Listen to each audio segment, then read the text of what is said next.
We live. are live. What is up, What is ladies? going on? Man, that took a. We always get the time wrong. Missed the daggone countdown. That was about 2 seconds. Easy. Oh, you got to be prepared. I was not I had to make sure prepared. it was by me. I was a little off this week, so I had to make You're a sure little it was too by me. prepared. We are. Yes, I'm We always don't. prepared. Yeah. So welcome everyone to Friday Night Live Welcome. Father's Day special. Some news updates and a little bit more. My name is DP. I have Amy with me. I'll let her introduce herself. But we're missing one person today. He is Yes, at his grandson daughter's I think graduation. it was So, granddaughter's hmm graduation. Yes. so over to you, Amy.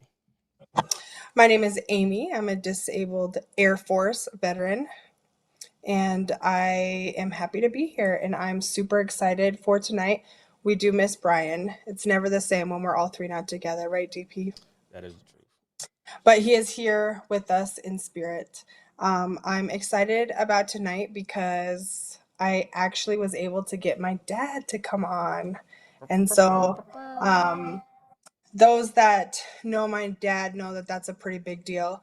Not because he doesn't like to talk or he isn't good in front of people, but it's the technology piece.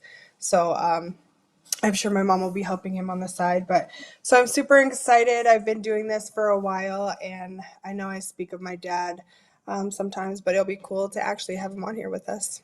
And Yeah, for it you would be guys kind to, of cool. well, I think you did meet him once, maybe when he was here. Yes, Right there. that's him. Boop, Yes. boop, boop, boop, boop. So Look at my that dad was stuff. Air Force. I know, and he's still that good looking. He's like another Jerry. He doesn't age. It's insane. There's something going on, I think, on the other Yes, I'm branches. telling you. Mm-mm-mm. Yes. Let's see. We got some So folks here with us too. We got what's Jay up, is in the Jay? house. Shout out to Jerry. Let's see. We got Lisa in the house. Hey, Lisa. Glad to see you. Jerry is amazing. Of course, that's a given. Let's see. We have shout out from J and J. J and JM. Mm-hmm. We should get him like a little moniker specifically for that. Yeah, we should. Awesome. How was your week? It was horrible. Well, you're still Um, here though, so that's one good yeah, thing. I'm So let's trying put in to perspective. adjust this. Say what? Uh, um, I have. I actually got corona, so I. It has been rough, which is why I'm sucking on a cough drop. I'm trying not to cough. So it was bad. It was really bad, but I'm definitely feeling much better. Last Saturday and Sunday, I would say probably Friday, Saturday, Sunday, Monday was not good at all. It was bad. But it's weird. It's scary. It's a scary feeling. Um, the scariest part is the breathing. Mm-hmm. Like it really is hard. It really does feel like it's hard to breathe. So that was kind of scary. But I'm definitely feeling better and I'm definitely on the mend. So So is this like is it almost like on purpose we have like social distancing right here? Is that what's it happening? is Digital. social distancing. Like usually A I'd be good right here, like you know what? Let me yes. slide over just to Yes. see that right there. Whoop, there it is. Matter of Yes, fact, I'm gonna that's take a my little good name point. tag. Look at that. I got a mask. Oh yes, I should have done a mask emoji. I totally could have. Crap. We need to Yes, update your emojis and give you like a little mask. But yes, biggest thing, but all that aside, like I said, the biggest thing at least is you are feeling better, so that is a good thing. But we're still gonna go ahead and yes, give you a teddy bear and a little mask. So there's the mask next yes. to your name, so Thank we you. have that. And I Um, have my DP teddy bear that has gotten me through Corona don't as talk well. into the teddy bear. Yes, Teddy bear can DP get it. teddy bear has definitely helped me through my Corona days. It's been crazy. It has healing powers. It's a scientific fact. Uh, Yes. Well, some of your family has had it too, as well, right? yeah, yeah. My aunt got it actually. She almost died. She was in the hospital. She was not looking good at Oh all. my gosh. Yeah, she was just like, oh, time to go ahead and check out and head on to the upper room. But she pulled And through. your dad got it too, right? hmm Yeah. Yeah. Ironically, How's he he actually doing? got it after he had got his shot, so it Both of was them? asymptomatic, which was a good thing. But it was weird. Like he got it right after his Oh. second shot, so I guess he wasn't fully inoculated, but it didn't really hit him too hard. So, Oh, wow. mm, Yeah. so yeah, but Yeah. he's much better now, obviously. Lisa's Wildman's in the Hey, house. Lisa. Lisa Chaser says to you, uh, prayers and love and healing. Thank you. You know, I will tell you that I spent a solid 4 days in bed. Solid. And it was the weirdest feeling because you sleep, but you don't sleep because Mm. you're coughing so hard that you're throwing up if you try to eat or drink anything. And that was why when I ended up going to the hospital, I knew I was dehydrated. And so they gave me an IV. I just couldn't keep anything down. Mm. And so, yeah, if I try to eat anything still, if I cough, I will throw it up. I've been able to sip on water today, though. It's been good. So I feel like I'm on the uphill. But unfortunately, you're not going to be able to hear me sing tonight. Aw, and tonight was gonna be I the night we were know. actually And gonna get tonight was there. going to be the night. Everything was set up correctly. We had it all ready to go, Yes. but I don't know why. not happening today. So there's that part. Um, let's see. Uh, we got your dad in the green room, so he'll be here shortly. Yay. Um, yeah, so that is crazy. Let's see. We got Jay said he's feeling some kind of pain. He said, "Funny thing, I was on the phone with Amy. She hung up on me because Jesse called her. Obviously, he is not number one either."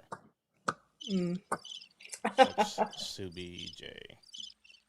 Lisa sorry. does want the teddy bear, which Brian is working on. That is a Brian Loves Yes. project. So And he he is is. working on the legend, and it will be available in the swag shop. Hmm. Thank you, Yeah. Lisa. Glad Yeah. you are feeling better. Yeah. Let's see. Yes. Happy Father's Day, early Father's Day to all those that are Yeah. out there. We have again. Oh, we have to send. So Jay got a shirt today Hmm. that needs. We need Jess to send a picture of the shirt that Jay got today. Oh, It sweet. fits perfectly. Yes. Well, we're gonna bring on this fine gentleman here Yay. shortly here in a second. But for those that don't know, again, are tuning in. We're having our Father's Day special. This individual here is probably one of the only folks that we're actually gonna give a pass on. Amy doesn't get a pass. She's new Air Force, so old Air Force counts cool. New Air Force not so cool. Oh, So wow. your pop gets the pass, not you, Amy. um, but yeah, Yeah. no, that's awesome. So let's go ahead and bring him in. I think that would be cool. Let's see here. All righty then, and I'll let you introduce him, and we'll go from there. Let's see. That is Gosh, he looks so much. boom. Oh, there he Yeah, is. it's like a Pretty sleight of hands. And we even gave him a little airplane too, so he has a little airplane next to his name and All everything. right, Hey Al, Dad, how are you? move the thing so we can see. He's wearing It's his swag frozen. too. Yeah. Oh, it's frozen. Uh oh. Oh, his image froze. Let's see. We'll give it a second. Oh, there he's coming now. Oh, there he is. Okay, yep, there he is. Okay. Hey Al, Yeah, can see. you see and hear us? Oop, oop. Huh? Go back so you can see it. You're seeing them. Yeah. I can see it. There you go. Now we're Oh, cooking. there we go.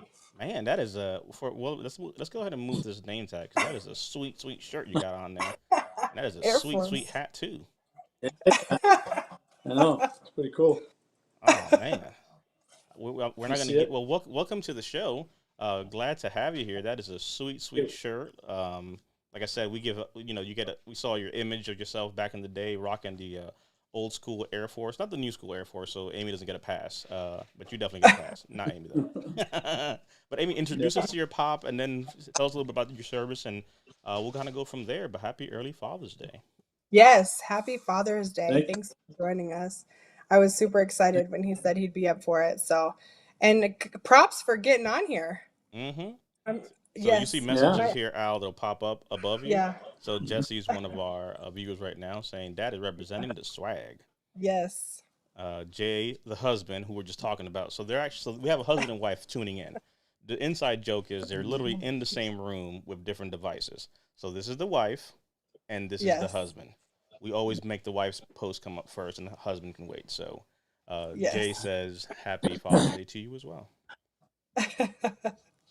Yes. So this is my dad. He was Air Force um, from 1978 until, oh, thank you, Lisa, until 2001 officially. A few days. And he was, yeah, a few days. And he was missiles. And we were only at two bases. Thank you, Lisa. We were at Ellsworth Air Force Base, which they have now retired for the second time in South Dakota. So they're in Rapid now. But we went to Ellsworth Air Force Base and we moved to Malmstrom Air Force Base when I was 9. And then that's where he retired from. And I eventually separated from there. So I was able to go back there after my 2-year stint in Lodges. I was a single parent. So I came back there. And of course, grandma and grandpa were there to help. So it made my life much easier as a single mom in the military. And then I don't know if he realizes he's frozen. I think he's back Oh, now. there he is. Okay.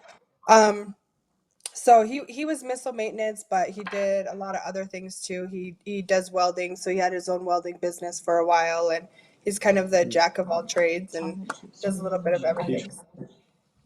Awesome. Yeah. So you had when he was retiring, you were in service. You had like a little overlap between both your services. Did, and that was the coolest thing, I thought, because the DSN thing, I thought it was so cool to be able to call him in his office and he would be like, PMT, Sergeant Lacey speaking. And I'd be like, Airman Lacey speaking. So I think, yeah. And so I thought it was really cool to be serving at the same time as him. And then my brother was in the Marines, and my sister, she wanted to serve in her own way in the Peace Corps, and then she found out she was pregnant on her way. Yep. So this is my brother and I folding my brother giving my dad the flag after we folded it. So that was a super cool thing to be able to do. While all three of us were active duty at the same time. That is pretty awesome. Yes. So Al, so one again, welcome. Tell us a little bit of how did this moment? Well, we'll ask you about a few questions. How did it feel in this moment having Amy there and your son as well, like in this retirement ceremony and him handing them your flag? Tell us a little bit about that. How was that feeling for you? Um, it was it was pretty exciting actually. It was I was proud of both of them that they had joined the service and went their own directions and stuff. But it was absolutely it was very unique. The whole ceremony was unique.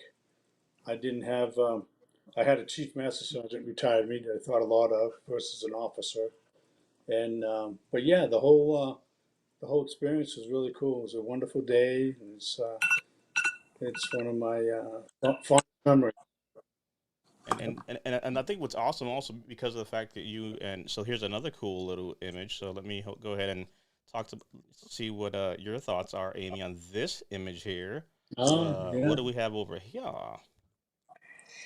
So because I was stationed at the same place where they lived at Malmstrom Air Force Base, he was able to escort me as when I won NCO of the year, which was a pretty big deal. And so actually, my mom and dad obviously were both, but my mom was there with us, but my dad got to escort me through the sabers and I was totally, yep, there she is. And so I was totally ate up in the military. I loved everything about it. I was very involved. And so, walking through the sabers was something that I thought was just super cool. And it was a cool experience to share it with my dad. Well, you must have not been that ate up if you got NCO of the year. So I think you were doing something right. Yeah, I did a couple things right back then. I think you learned something from your dad and took some notes there. So, Yeah, what would you say, exactly. Amy, has been one of I guess the biggest things in your service? Because rewind, being able, going around with your dad and his service that you kind of took with you into your service. So, what are some lessons that you took from your dad? So there's a couple. One of them was three things I think that stick out. One was um, I used to ride the bus to and from school.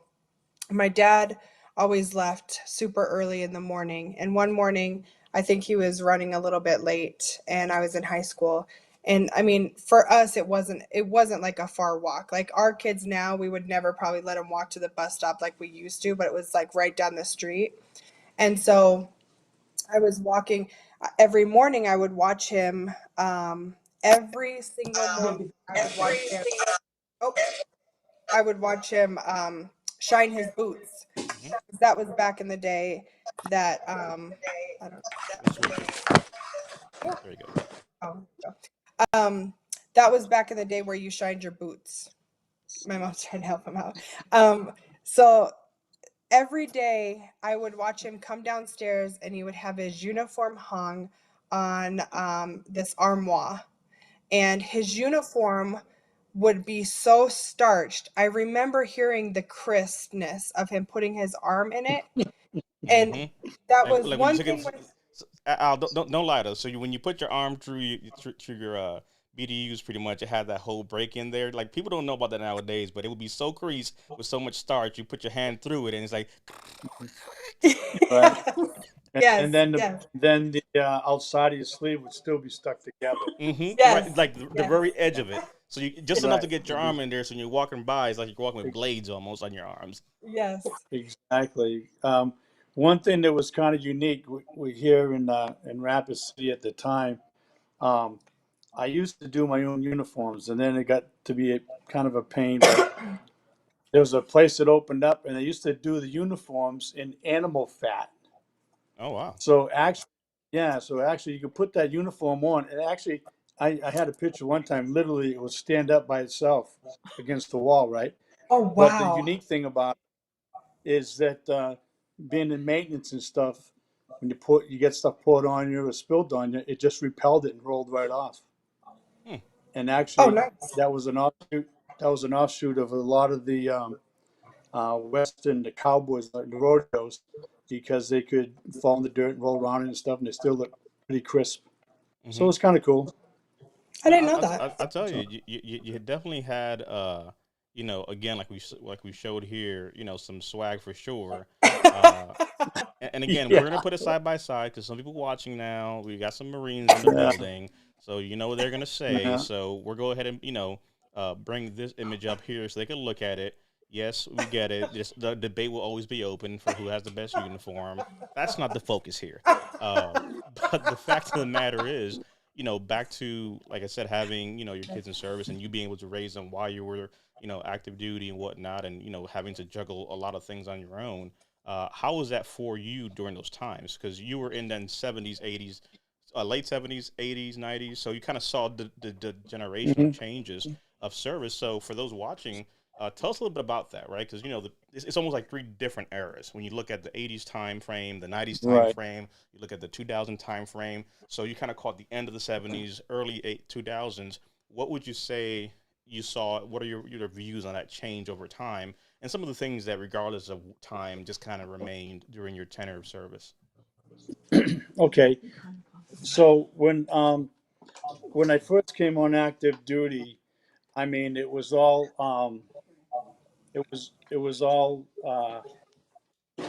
I want to say. I mean, people took pride in the uniform. They took pride in their work and the job. Um, and I was told, when we first came in, um, my supervisor gave us a briefing. He said, "You'll never need a haircut." And Mm. we're like, "Okay." And he says, "Because if you do need a haircut, it'll be 52.50. It'll be 250 for the haircut and $50 for Article 15 fine."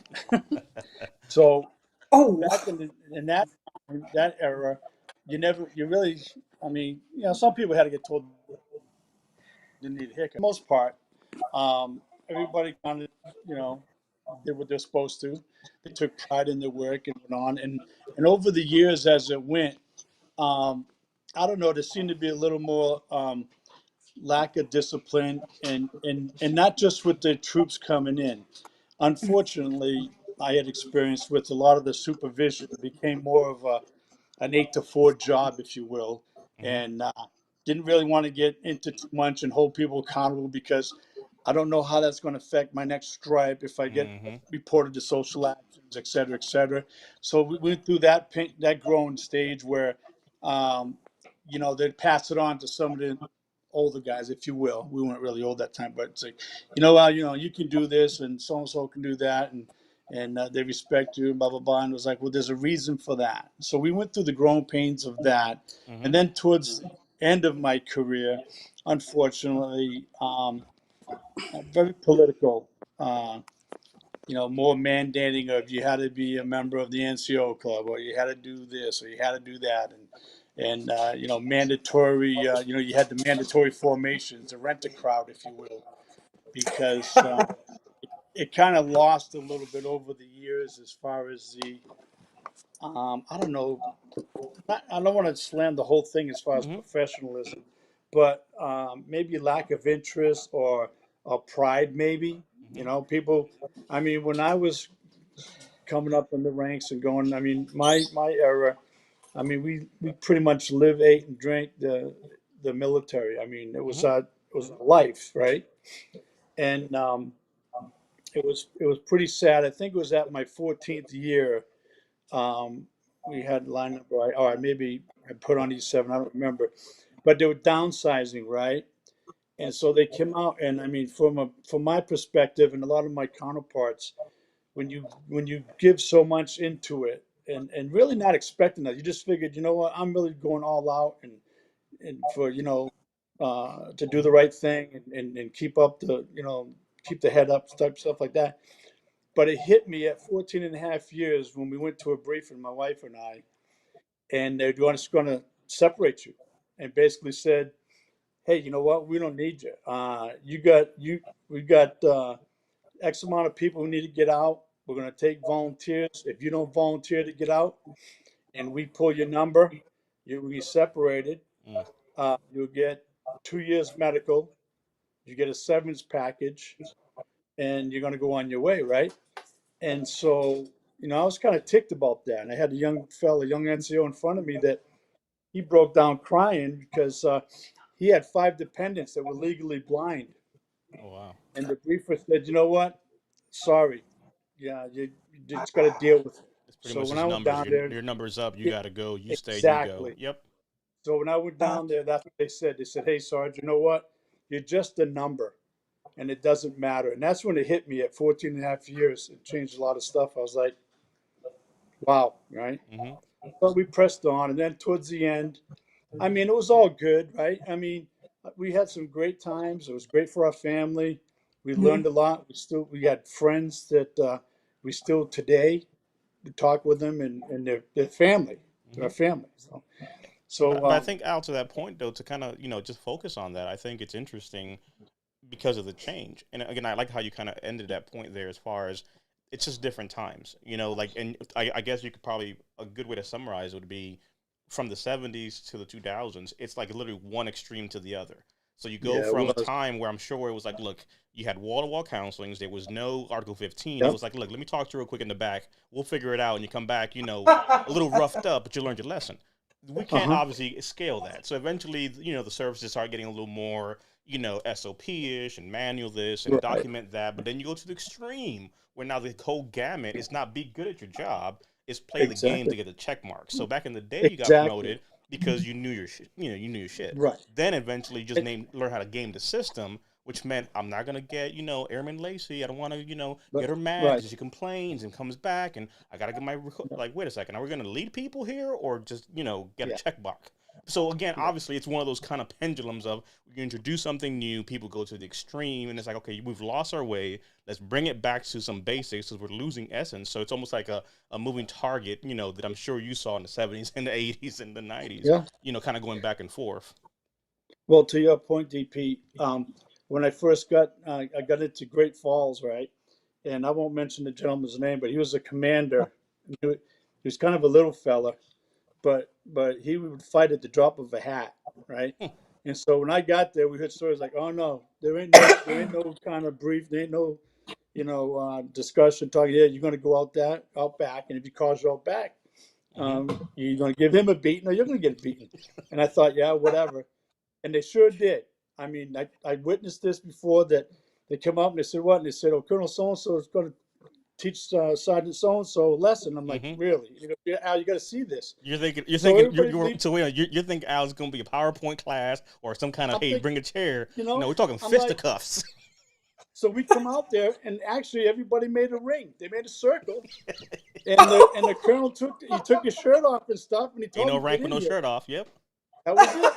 And they did that, and then everyone went to club and laughed a little bit and stuff. I mean, granted, it wasn't something where you pinned them on the ground and beat the hell out Yeah. of them, but It was a I gentleman's mean, fight, they pretty threw a much. couple shots and did the thing, and then they Hmm. went on. Shook Where, hands, and afterward, you have yeah, a cold one afterward, and you settled yeah. your difference, and you left it out there. And at the end of the career, if you raised your voice at someone, they called for a timeout, and you had to let them go and you, back to the dorm. yep. You know what I mean? Mm-mm. And They it's can like, hold up a pass. I'm stressed out, and you have to let them yeah, go. Well, and That's it. of course those are extremes, but it's the truth. Like you remember Yep. you think especially so when you got promoted to an NCO, how was that mhm, ceremony? Because I know along the ways we lost the ability, in some yeah, instances to pin people the right way. Like some people have right, enduring marks of said right, promotion Hold when you on. made it. Let me tell you a story. right. Let me tell you a story, okay? Uh, Let me just tell you a story. mm, So I was on the cusp of getting out or staying in when I was pregnant with Maya. And I had a chance to, I decided that I was going to study and I was going to stay in. So I made um, tech. Of course, I want my dad to pin me on. So I Hmm. have my dad come to the pinning ceremony. At this time, he's retired. Hmm. Now, And what year is this for context? What year is this this? this would have been 2012. Okay, so we yeah, are So way past 2012. the old school days now. The Got it. the old yeah, school days, right? So, but my dad is a civilian, so of course I'm gonna have my dad pin me on, Hmm. and my friend pin me on, and so I'm up there, and and I'm not really bracing for it because I see the pinning ceremonies. Let me tell you, my dad. Look, I guess I learned from a young age. They say that I got spanked, but I mean, I was a very, very, very good kid, so I never got in trouble. So I did not. I'd never had my dad hit me or spank me that I can remember of ever, right? But on this day, But on this day, he punched the crap out of my arm, and I was like, "What was that? What is happening here?" And my friend like went to call me, Sarah. that was all those years of frustration where you didn't get to. I could do it legally, you yeah, know. you're smiling, but you're also laughing and grinning. What's happening here? Like What is Yeah, the rank is happening? in my. It's literally on my collarbone. At this point, it's down to my rib cage. Like that, I yeah, think Yeah, it's so this in. was on my shoulder, but everybody cheered. Everybody thought it was the yeah. greatest thing, and It I is didn't the know what to greatest think. thing. It I was was. just stunned, like, and my friend Sarah's coddling me, like, "Oh my God, are you okay? Like, what just?" I'm like, "Dad, what just happened?" I saw so Al, you probably have seen it, right? So on the army side of the house, I don't know how they do it. When they moved the uniforms to the ACUs, they had like the Velcro thing, and they went from the rank Oh, on the yeah, collar to the middle of the yeah. chest. So I saw one which was hilarious to me. Like someone got promoted, and it's like, okay, we don't do this anymore. So here comes the promoting official, right? And it's funny because it was like an extreme, but it was like he was so scared of touching her. It was like he took it and almost kind of like Right. threw it like at her chest. Yeah. And I'm Yeah. sitting there Yeah. Yeah. going like, wait, what? And of course, it's always somebody out there who's gonna find a way. So I've seen others with the Velcro where they kind of put the Velcro and then sock it back and punch him right in the chest and say, look, it might not have pins, but you're gonna feel it real quick when it Velcro's in. But the Oh, passage that's of right, because time. Army, you guys wear it on your chest. Well, we Yeah. used to, so it was on the collar, but when we went to the ACUs, the rank went to the middle of the chest, so you kind of lost the ability to do that. But if you went to jump school, you got your jump, your Yeah. blood wings, and that got in Yeah. your chest. You got promoted to NCO, that was in your collar. We'll find a way to Yeah. get your So dress uniforms and get it right. at one time there was a gauntlet. So you'd have everybody like in that maintenance squadron, that say so and so is pinning on today. So let's meet at 1300 hours outside the conference room. and he'd start at the end, and it was the length of the hallway, and sometimes around the corner. He had to go the gauntlet, and everybody took a shot at him. And then Ooh. that stopped because one guy Mhm. got one on the jaw because he's trying to move. So they said we can't do that Oh. anymore. But I was talking about the time when everything turned sour a little bit when I was at 14 and a half years, right? So I just want to say this because it was an important thing for my family, Deb and I and the kids. I almost threw in the towel and took the lump sum thing because it was a lot of money at the time. But then we found out that there was other things that worked because the government don't give you anything for nothing. So there was W-2 money, basically Wait a like second now. ninety-eight Wait a second thousand. now. You mean to tell me that there's no free rides? There was no free rides back No, in the day either. there was no free riding. I thought so. So here you go, DP. I was going to get like somewhere around $98,000, right? Mm-hmm. By the time I got the penalties for not withholding enough for taxes and all this, basically it came down to about $36,000. Mm-hmm. Okay. And so anyway, at that point, Deb and I were like, this is crazy. Gave our whole time for this and everything. So what my point is, we stuck it out and we did it for, well, two reasons, but the main reason was kind of selfish on our part, was for the medical. Mm-hmm. We wanted to stick it out and still be in the military and do the military thing and, and press on with our career. But what we found out that we would have no medical after 2 years. And I can't stress enough to maybe Yeah. some of your listeners Mm-hmm. or veterans or people that are on the fence about getting out. Boy, I'll tell you, it's been a godsend for us with the medical that we stuck it out for the next 6 years. Mm-hmm. So that's kind of what we did, and it's really been helpful a lot for us. So Yeah. So Al, we have one of our brothers here, Frank, with you and me right now. What's up, Frank? His company is called Crayons Ready to Eat. Before I say this, I'll go ahead and preface it so that Frank has some background. So this is Al's other son, and this is Amy's brother, who is a Marine. So there's a connection right there. So Frank, as you can see by the name, has a company called Crayons Ready to Eat.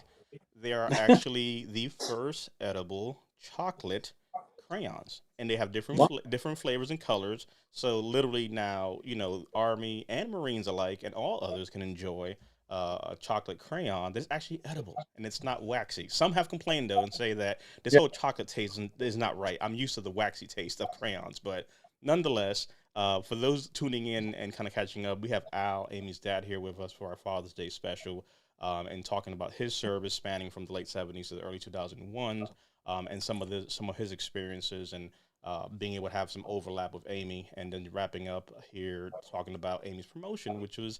I think when Al definitely made a point to, share that fatherly proud love. Yes. Mhm. Amy Definitely was the sitting there love. probably going, "Wait a minute, this is I not was. birthday punches. What's happening here? What are you? You need Yeah. five? I One, didn't one, expect it. two, two, three, three, five." I did not expect it at all. And nor did anybody in the auditorium. But everybody loved it. But, But but I go back to mhm. when I used to watch him every single morning. He would put his uniform in, he'd sit on the chair and he'd bend over with this brush and Mhm.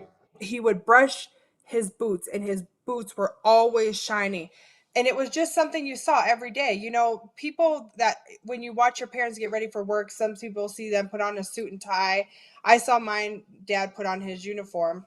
See, And Al, so, Al comes from a time in service where shining your boots was not what was rated on your performance record. It was what Right, you did as a daggone it was for freaking pride, leader, and you right? looked a right, certain way. right. Because guess what? If I saw you coming down at me, the first you know how it is, right? It was like a bottom up look. You don't look someone Hmm. straight up and down. It's bottom up back in those days, right? When you had to walk, because that's the first thing you saw. Like it just your eyes went there. I see your boots. I look up. I see the sleeves and everything. But Yeah. something tells me that this is a lineage going on. Because I think Al picked up some traits as well. So talk to me about this other gentleman over here. What we Yeah, got here? yeah. Yeah. Well, that's my dad. He's well, that old song, the dad he didn't have to be. He was my stepfather. Him and my mom got married when I was 2. So he instilled pretty much everything. My being, everything I am, is him. You know, so what I could say to him is that the one thing I learned was he never would say "I told you so." Right? He always allowed me to go out and do something stupid, until stupid happened, and then he'd say, "Okay, what are you gonna do? How Mm-hmm. are you gonna fix it?" And he's always let me go far enough where I didn't really like wreck the car or someone's yard or whatever, just enough where um, be embarrassed or hurt a little or whatever. So that was the the main thing I learned from him. And trust me, a lot of times growing up, he could have very well said, "Well, I told you that was going to happen," Mm-hmm. right? And so that was the one thing I remember about my dad, and I tried to do that with. Well, I did do it. I did it with my children. I did it with some of my counterparts that we worked together. I would let them go, and they'd be a little apprehensive. But I said, "Hey, you know what? Just do it, and that's how you're going to learn." Until the point where they fried a circuit board or something else. Okay, now we might want to look at this a little bit Mm-hmm. before we go any further. You know what I mean? So that was pretty. That's what I learned from him. But And he was in he during was what time frame, more or less, if you can recall? The Korean War. Yeah, Okay. Okay. And and Air actually, Force? yep. Yep. And Police actually, strike. him and several of his buddies got court-martialed. I think he had made tech, but then he got busted, Mm-hmm. and he was up in the Aleutian Islands. He was a lineman, Mm-hmm. and they got up there, and of course there wasn't a whole lot of stuff up there at that time. They had one tree in that somewhere, whatever, and they'd party and raise a little hell and stuff. But they worked hard, and they were taking a break, and they fell asleep on some Uh-oh. of the Quonset huts up there, and they got sunburned so bad they were hospitalized. Oh And wow. I don't know if there was any alcohol involved in that or not. He No, never no, did no, no. say, That never happens on duty. No, but no. yeah, he was court-martialed, Mm-hmm. and then I think they offered he had a commander that thought a lot of him, and said, you can grow from this and get over it, but Well, you and know what they told say. him, First of all, the best leaders have had to be bumped down once or twice at oh some yeah, point, anyway. So technically, sure did, that's sure, the street cred right there. yeah. So I don't know. I guess he just decided, no, I think I'm just going to get out. So Mm-hmm. he got out. But that was one thing that.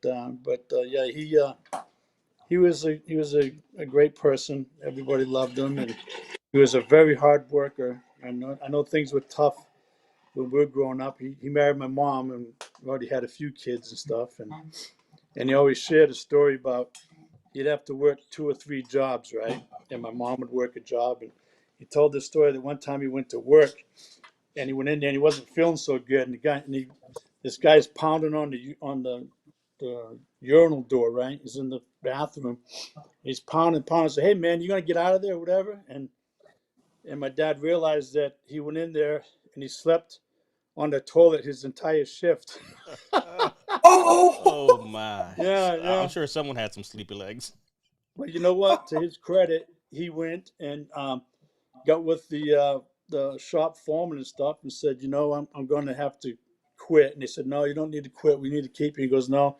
He said, "And you don't have to pay me for last night." He says, "I spent the night at John. I realized that I'm just doing too much. I'm going to quit." So that's the kind of fella he was. He Mm. was he was So, funny, but so in line with Father's Day, Al. So, what would you yeah. say is one enduring lesson that you learned from him that you carried into your parenting style, and then one lesson that you would say you took from him into your military leadership? Because when it comes to, like, specifically you talk about Father's Day, right?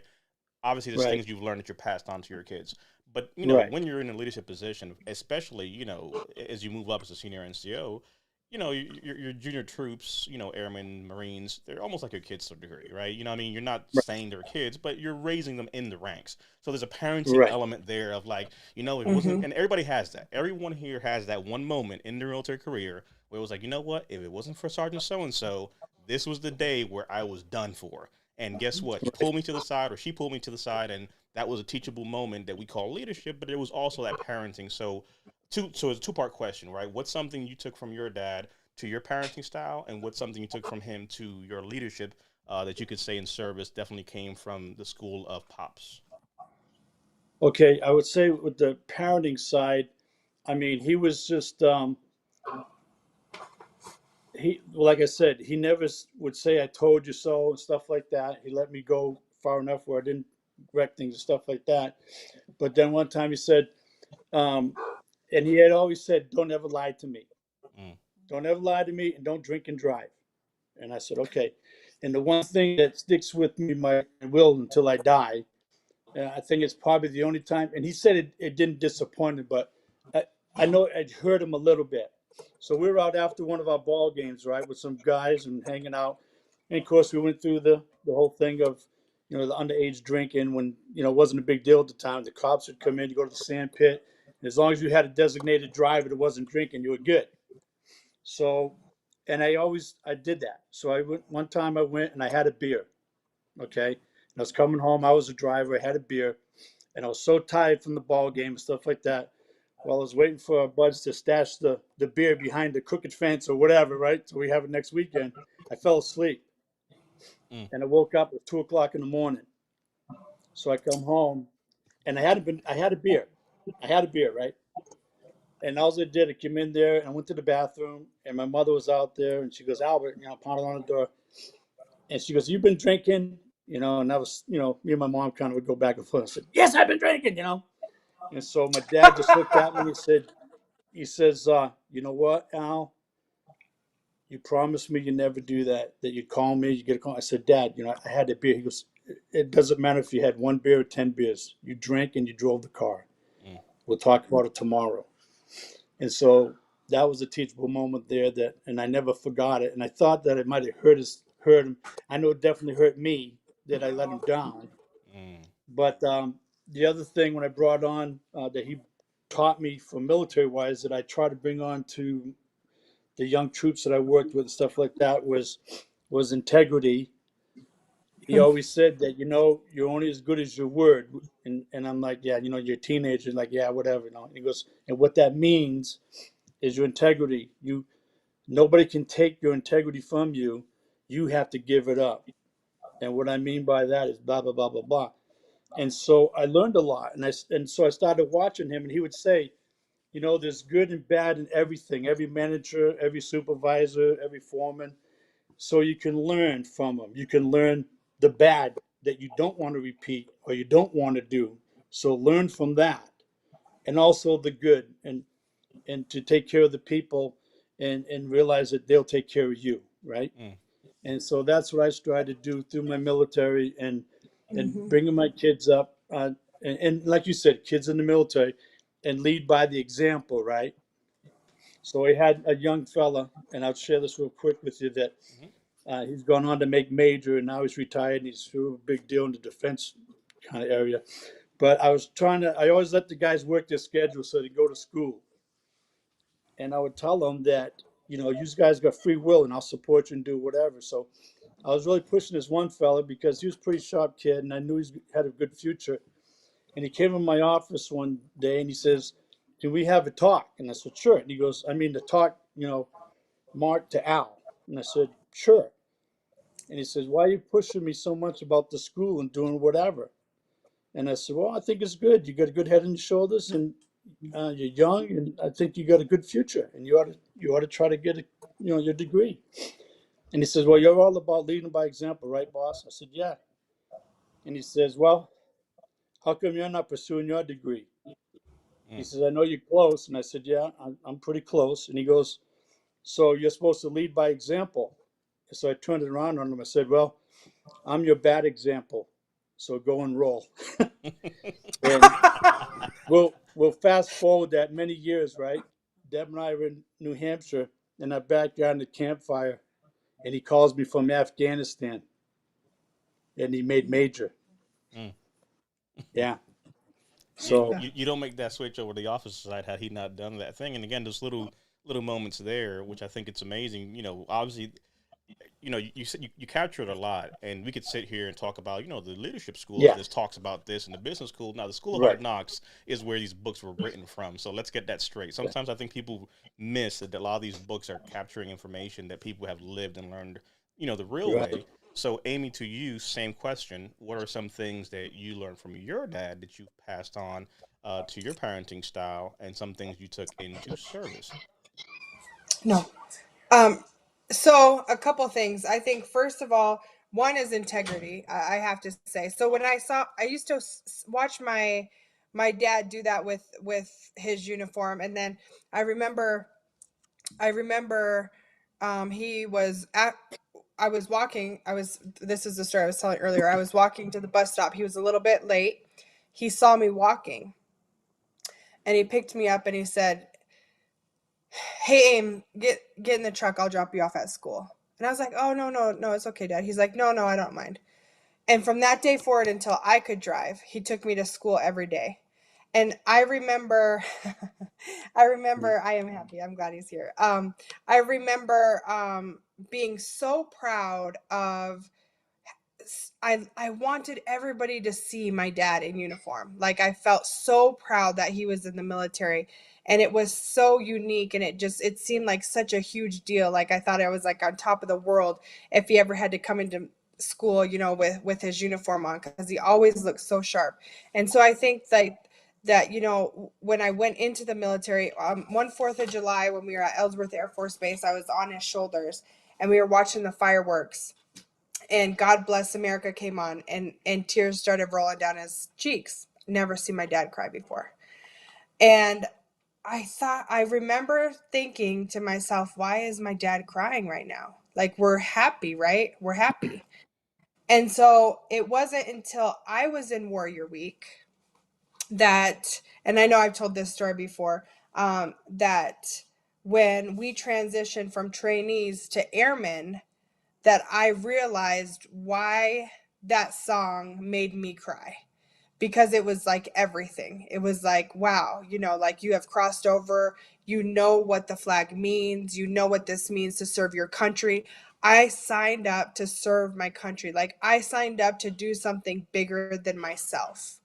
And so from that point, it was so important for me to live, you know, in my dad's footsteps of always making sure that I did what I saw him do. He always the integrity, the Air Force core values were instilled in me from the time I was little. You know, excellence in all we do, service before self, and integrity always. And my dad has always displayed those. So that wasn't something I had to learn when I went into the military. It was something that I took so much pride in already understanding and wanting to make sure that I did that. And so every night, what did I do? Like I starched my uniform till I could fit my foot in, and I shined my boots, so that I could get that Sharp Troop Award or whatever. And I always felt like, he set me up in ways that sometimes it's not what you say, it's what you don't say. And so I think a lot of things with my dad is, when you're a parent and you want to tell your kids this, or you want to tell your kids that, or you want to, have your kids whatever, sometimes it's that what you don't say. And they'll tell me that still to this day. Sometimes when I'm talking to Quincy, they'll be like, you're talking too much. It's not always what you say, it's what you don't say. So I would say that was one of the biggest things for me, was integrity, because I remember my dad having this conversation with us, and I can't remember the context exactly, but I do remember him saying that there are two things he will not tolerate. He will not tolerate being lied to, and he better not ever find out if we drink, we drive. So I was scared to death of it. Not because my dad is a scary person, but I knew that it was respect. It was respect from an early age that was taught. No meant no. No doesn't mean no anymore. No means why not, why, and we just knew when my dad said no, it was like, okay.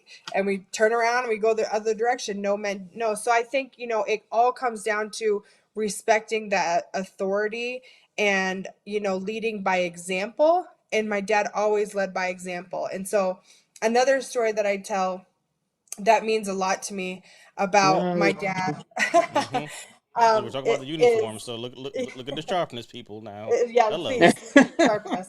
Don't make me pull out my BDU one. I have it. Um, so all these when my dad always worked. So my dad was a single dad for a while and raised us three when he was active duty until he met my mom, and then So and pause that for a second. So let's focus on that because that was a good question that was going to come up, which was he raised the three of you all as a single parent while serving as well, correct? yes, Yeah. yep. So the And I question is, remember. which one of these is Amy? Is the question. Where oh where may we find her? Oh, wow. You think it was on cue, but I promise nothing's ever scripted, but it just kind of falls into place at times. So you're telling me, Al, that you had these three bundles of love that were always very well behaved, never were a handful Right. while you were serving as Yeah. well as a single dad. Yeah. Because, Yeah. obviously these kids never caused you any headache. Yeah. But Well, we had our moments like any family, but we always, they got along. They had more between the two of them, stealing treats or hiding stuff or doing brother sister stuff like that. But Exactly. for the Yes. most part, they all that's Amy's way of trying to say she was the ringleader. Got it? yeah. She was a No, ringleader. that was the way of saying my brother. My mom and dad used to have to go to work, and my brother was in charge of making us lunches. And we got a sandwich, and we got chips, and we got a treat. And depending on my brother's mood or how he felt we acted in the morning, Yeah. he would either maybe not give us treat, maybe not give us chips, and say, if you tell mom and dad, you're not getting a treat for the next week. So there would be times I'd be sitting there in the lunchroom with only bread, knowing that my brother's Yeah. eating my bag of chips and my Star Crunch that was supposed to be for me. Yeah. That sounds like a whole lot of unresolved issue that we have to come back and circle to. Yeah, Yeah. that's But No. back Yeah. before Al says that, I No. will say this because I want to catch up something that Frank said actually. So he said to your boot comment of shining your boots, he still has his boot brush Yeah. from service. He also says he was a Lance Corporal twice. Lisa Chaser commented, such a phenomenal family and lineage. God bless y'all. Truly, thank you for sharing a beautiful family Lisa. inside and Thank out. you. Jay said the best rank is the one that you wore twice. There's some merit to that for many of them. Yeah. Yeah. Frank said this is why our mascot, which you see here drawn, is Lance Corporal Crunch, and his rank is Lance Corporal, the one he held twice. So just wanted to kind of put that out there. And then Yes. Lisa said that the babies here on the Yeah. screen are adorable. So Well- back to Al, how Okay, was that so- for you raising these three amazing children? Because again, you were a single dad for a period of time, and you were also in service, doing your thing and going through that motion. How was that while Amy was getting her candy stolen? Yeah, it was kind of stressful. It had its moments, trying to line up babysitters, and I had three babysitters deep, so if one didn't make it, I had somebody else. But it's it was kind of tough. The tough part was that of course the guy, or probably anybody, it could be a woman also, or whatever. It's not something you wanted to brag about spouse leaving or something like that. Like, oh, by the way, my wife left me and I got my kids. So it was several months before anybody even knew about it. Mm. And it wasn't until I was pulling the morning shift for a buddy, and I came in to be the briefer, and all my babysitters were sick. So it was early in the morning. I think that none of it was on a Saturday. So I brought the kids into work with me, and they stayed in the back office, and they were coloring on some paper. And our brand new commander walks in to, make that FaceTime with the troops on the weekend. Mhm. How's everything going? And I'm like, oh Uh-oh. man. So, but with that, it came out good because he said, I want to see you Monday morning. I thought, oh, here we go, right? And then, so I go to his office, and my first shirt's there, and my supervisor, and the chief, and all that. And he starts off apologizing to me for the Air Force failing me. And I'm thinking, and I said, well, to my supervisors and my chain of command, it's really my fault. I didn't tell them. They didn't know, so they wouldn't know how to act. And he goes, well, they should have been more involved. And then, of course, the story went on. But we did okay. And then I met my lovely wife, several months later. We got married, and then that kind of took a lot of heat and pressure off us. But one thing that's kind of cool, you talk about the kids and stuff, and I don't know if Amy knows this or remembers it, but um, one day I was in the field and I had a babysitter, and she had to go do something and didn't tell me. So I'm in the missile field, and I come home, and she had taken the kids to the base daycare and lets me know on my way back from the missile field. So I got all this going through my head, like, oh, how the hell am I going to get home in time? They're going to close. So I show up, right? I'm greeted by the lady from the daycare and a bill for $670 something because I was paying for every minute that she was there, electricity, all this stuff. And I'm like, what am I going to do, right? I had no outlet. And so I said, well, keep the kids. I'll be back in the morning. I can figure something out. Make sure they brush their teeth and get a meal, would you? And she goes, you can't do that. I said, well, I don't have $670 something. I can't pay. So what are So you gonna do? Make me do the dishes? yeah, so the commander that caught me that weekend and said, we let you down. He said, if I ever need anything, give me a call. So here I am calling him at like 9 o'clock at night. And he says, well, Al, thank you for making that phone call. And I will be in touch with you. If not, I'll be there in 15 minutes. Mm. So next thing I know, he shows up and the kids were released. And he said, this will never happen. The good that came out of that was he raised Cain with the services, a support service commander, and said, how the hell does this happen? And is this what we can expect for NCOs and stuff? Mm.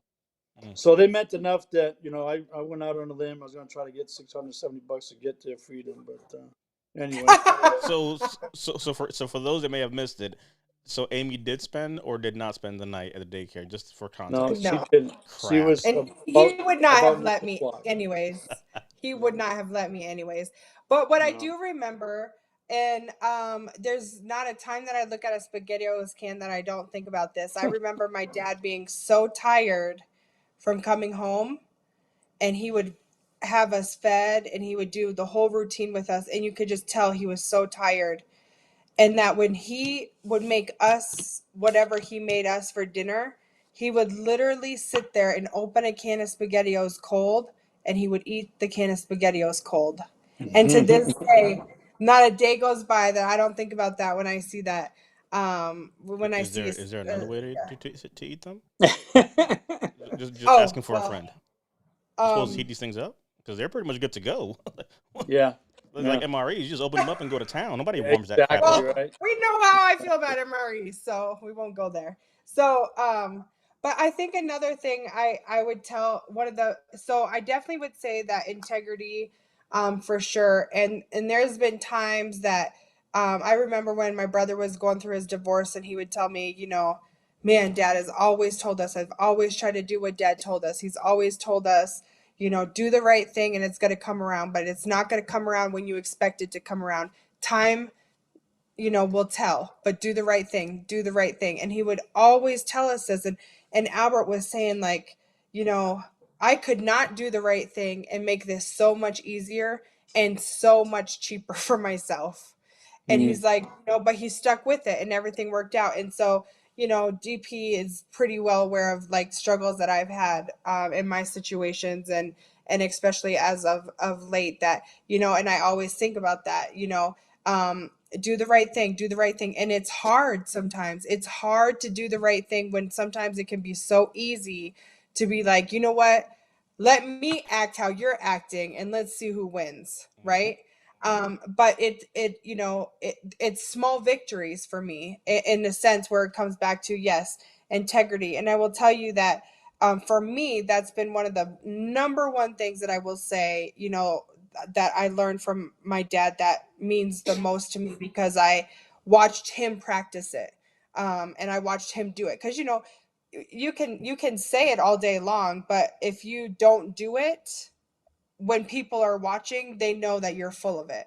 And so, and another thing that I think, that it's a very touching story for me. It's kind of funny, but it's taught me, it has a lot to do with who I am, I think.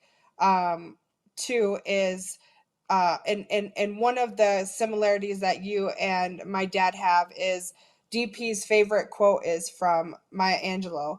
And it's you know, people will often forget you or what you did for them, but they won't forget how you made them feel, right? And so, um, little did DP know, I didn't really I didn't really, until I started seeing how much that meant to DP, it reminded me so much of my dad, that there's a story that I tell about my dad that taught me so much about life to this day. Was when he decided he was going to take me to um, to school every day, I knew he had adjusted his schedule to do that. I mean, obviously he ran the shop at the time, but my dad is the type of person that if you're supposed to be there at 7, he's going to be there at 6:30. You know, he ran the shop. So I knew that that was a sacrifice that he made. So me being the loving, caring daughter that I am, would try to do all the things.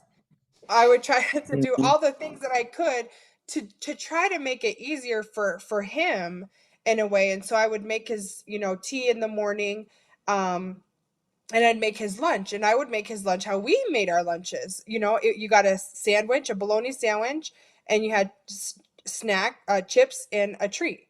Lunch And so that's champions. how that's how I'd make my dad's lunch. And every single morning, I pretty much knew how he did his tea because I watched him. It was pretty simple. I made his tea and I made his lunch and put it in a brown plastic brown paper bag. And every single morning he said, "Thanks, Aim." And he grabbed his tea, and he, you know, he had to feed the animals and so on and so forth. We had some animals and stuff. And he'd be like, "Thanks, Aim," and ready to go. And so we'd go and he'd bring his tea and he'd bring his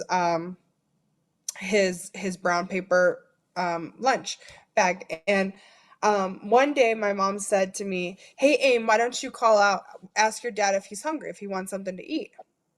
So when I would make his sandwiches, I would make them how we got our sandwiches. It was, you know, 2 pieces of bologna with cheese in between with mayonnaise and mustard. And so that's how I made his sandwiches, and I even cut it in half for him. And my mom said, "Ask dad if he's hungry, if he'd like to eat." And so he's like, "Sure, I'll take a Mhm. sandwich." So I made him a sandwich. So my mom says, "What are you doing?" And I said, "I'm making dad a sandwich." And he was like, "Your dad doesn't eat cheese." And I said, "Yeah, my dad eats cheese. He eats cheese every day because I make his sandwich every single day with Mhm. cheese and mayonnaise and mustard." And she was like, "No, he doesn't." And I'm like, Wait, what? "Well, Mhm. let me make him his sandwich how I make him his sandwich, and you'll see that he eats his sandwich." So my dad comes in and he sits down at the table, and he still does this to this day. He'll kind of, once his sandwich is made, he kind of opens it a little bit, looks at it, and then he smashes his sandwiches. And so he looked at the sandwich, and you saw him, and he smashed his sandwich, and he took a bite of it. And so but he said, "Thanks, Aim," and he took a bite of it. And so I looked at my mom and I said, "See, he does." And so we I said, "Dad, do you not like cheese?" And he said, "I don't. I don't." "Dad, I've been making you bologna and cheese with ham and I mean with, you know, mayonnaise and mustard this whole time. Why did you never tell me that you didn't like cheese?" And he said, You want to hurt your feelings. "As I appreciated the fact that you did it for me." And I was thankful. And that has like totally been everything to me. Is like, it doesn't matter what somebody gives me. or if I hate it, if I love it, I always say thank you versus somebody being so negative. He could have easily just been like, "Hey, Aim, you know what? I really I don't like cheese." And I've been like, "Oh, okay, Dad." But for him, it was because I took the time to make him the sandwich. So he took the time to say thank you. I said, "What did you do with the cheese?" He said, "I just wiped it off and threw it in the garbage." That's the same question But if Jay I just had asked this, now. What happened to all these cheeses? I know, I could have saved that cheese. Mom was probably like, "Where's all this cheese going? Who's eating all Yeah. this cheese? What's going?" But for me, that's meant so much to me in my life because it's so easy to come down on somebody and we don't say thank you enough. And that was such a small thing that he taught me, that it was that somebody took the time to do something for you. So a simple thank you means everything. And it could mean everything to somebody. I mean, I really thought I was making my dad's morning a little bit easier for him. Hmm. I did. I thought, I was making that. And so Yeah. that's something that's Which, for the really, really record, stuck with me. you were. It takes Yeah. literally Yeah. 0.05 seconds to pull that cheese out and just rip to the side. So let's not, Right, right, let's right, not right, diminish right, the right. act here. Yeah. But he never complained. Like Yeah. he just and so I think, it's one of those things like, there are people that there's he could find every reason in the book to complain. I remember watching him and my mom work. I watched my dad work 3 jobs growing up. I rode my bike while he did the paper route, why they rolled pennies, why my mom and dad cleaned the bank, whatever they had to do Hmm. to make ends meet. And I think that, I think that they have installed work ethic in us too that is just irreplaceable. Like, the work ethic is stuck in us. Like, you do what you have to do to make ends meet because there's always a way to make ends meet. And so I think that would be. There was a time though that I thought I was helping him and I went outside to feed the roosters and the rooster attacked me and I ran inside. I thought I was doing him a favor and I thought it was nicer out. So I thought, well, I'm just going to go the extra mile. Why don't I just go feed the rooster or the chickens? We had egg laying chickens.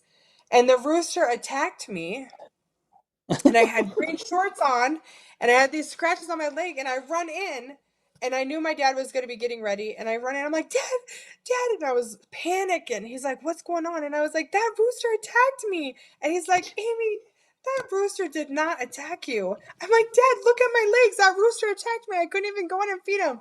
And it was the next weekend. My mom and I were in the kitchen and he comes down with his shotgun.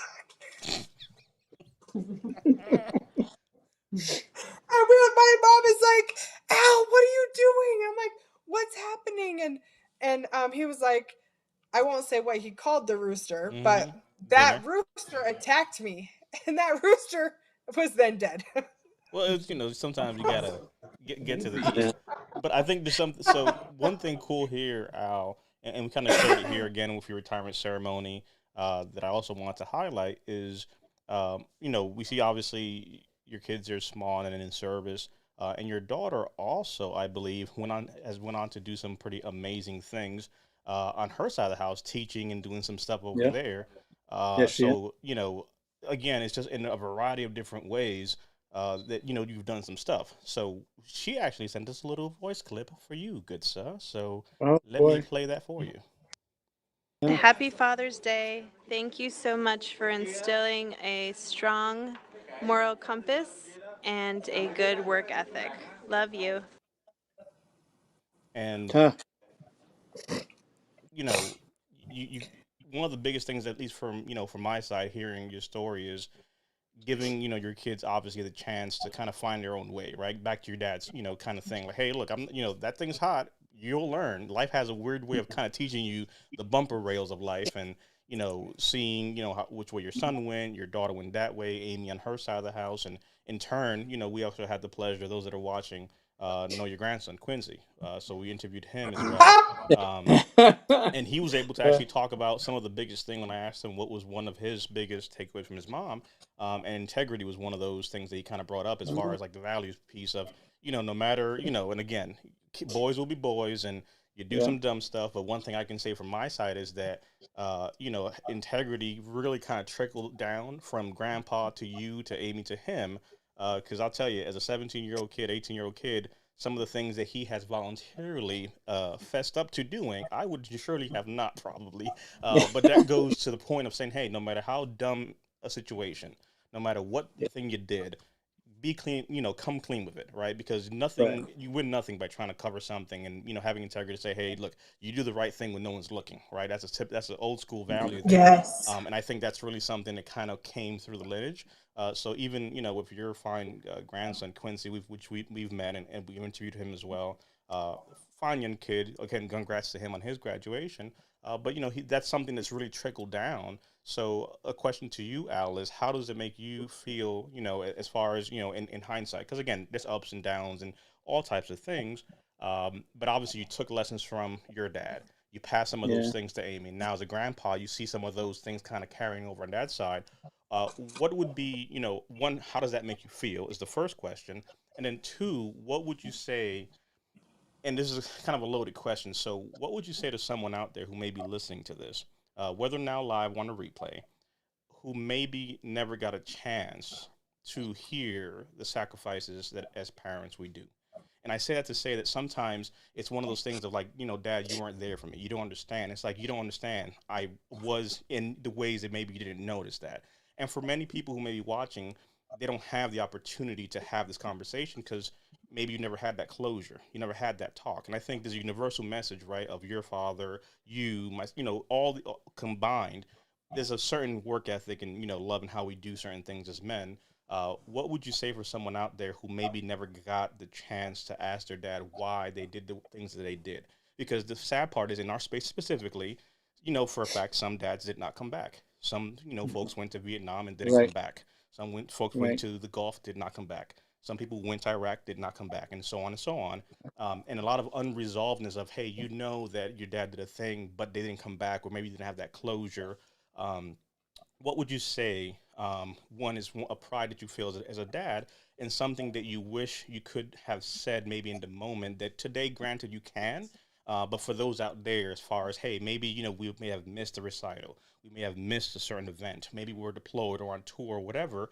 But in your mind, right, what was in your heart? What was in your mind? What are those things you wish that maybe you could have said better back then that hopefully can help somebody else, watching right now? Well, obviously, unfortunately, when some of our men and women lose their lives in the battles and the stuff that they went through in the military, it's a sad thing. And I wouldn't even pretend to know what some of the husbands, wives, children went through.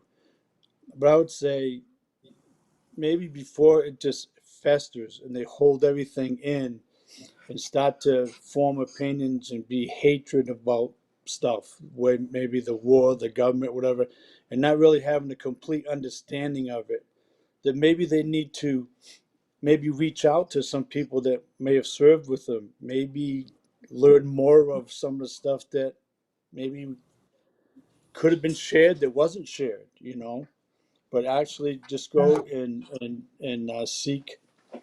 seek out some help or answers from someone, or if you can't get them from them, maybe you can find someone that served with them, or maybe just learn about the chaos they went through. I tell you, I've gone to some uh, gatherings for first responders and disabled veterans and stuff, and I try to keep up with some of the stuff with our fellow vets and people that lost their lives. Growing up, I had, I guess you could say, big brothers that went off and one that come from, we talk about the Marines, and I like to say something about them before we quit for the night. But he was in the Marines, and I remember I was probably about 7 years old, and he was the kid in the project that your parents pretty much gave him. Hey, if they're out of line, go ahead and give them a kick in the butt or whatever. So it was like a free thing, right? But I remember him coming over the day he was going back, and that was a time when we could wear our uniforms proudly around and not have to worry about people shooting us or doing stuff. And he came to my dad. It was Saturday morning. We were watching cartoons, and he says he was going to get married in 3 months. And he called my dad because he didn't have a dad. And he says, Dad, I just want to come by and have a beer with you. And he said, Ronnie, it's 10 o'clock in the morning. He said, I'll have a beer with you on your wedding. And he says, I'm not coming back. And unfortunately, a few days before he left at the embassy, a young child came up and blew himself up and killed Ronnie and everybody else, right? But there was answers. There's his brothers didn't know what to do and whatever. But they went and talked to my dad and got that. So I would say, search that out. I mean, I'm still learning stuff as an old fella now. When I said I went to these things for first responders and disabled vets and things, and I've talked to Navy SEALs. We sat around a campfire up in Maine. I've been there with Navy SEALs, with guys from the Vietnam era and stuff. And I got to tell you, we sat there and we cried Mm.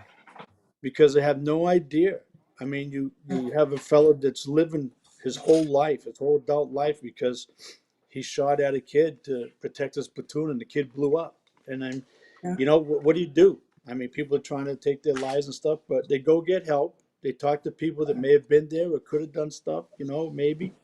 But I'm telling you, even as a grown up, I don't have a good answer for it because I'm taken back listening to the stories from them Marines and them Navy SEALs that I could not even imagine what they have gone through. Not even. I can't even imagine it. So I would just say, Hmm. talk to some people there. Definitely get help. Don't let it eat you away until you're 18, 25, whatever, and you're going down the wrong path. You certainly need to go and talk to somebody. But DP, as well as I do, some of the people that are in the line of fire and lived that hell and did that stuff, they don't talk freely about that stuff because it opens up old wounds, Mm-hmm. and they don't want to. They don't want to talk about it. Well, and I think But that's while Dad, to bring that while I up, actually, well, first of all, I don't know that you knew this, but DP, he served in the Army, but he was also a first responder, but he also graduated from what is equivalent to us, Air War College, through the yeah Marines while he was a federal marshal.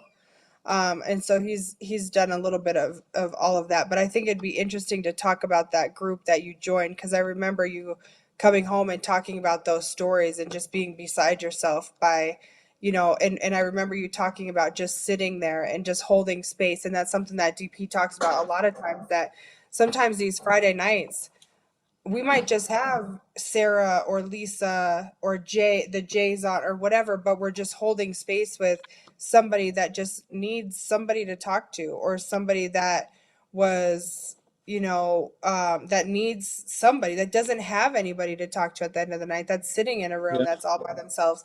But I think when you did that excursion type thing and you got involved with that thing in New Hampshire, it was cool for you to kind of, I know we've talked a little bit about, we've had some people who have experienced something like that. But if you talk a little bit about what you were involved in New Hampshire, that the volunteer, like the fishing and hunting type thing.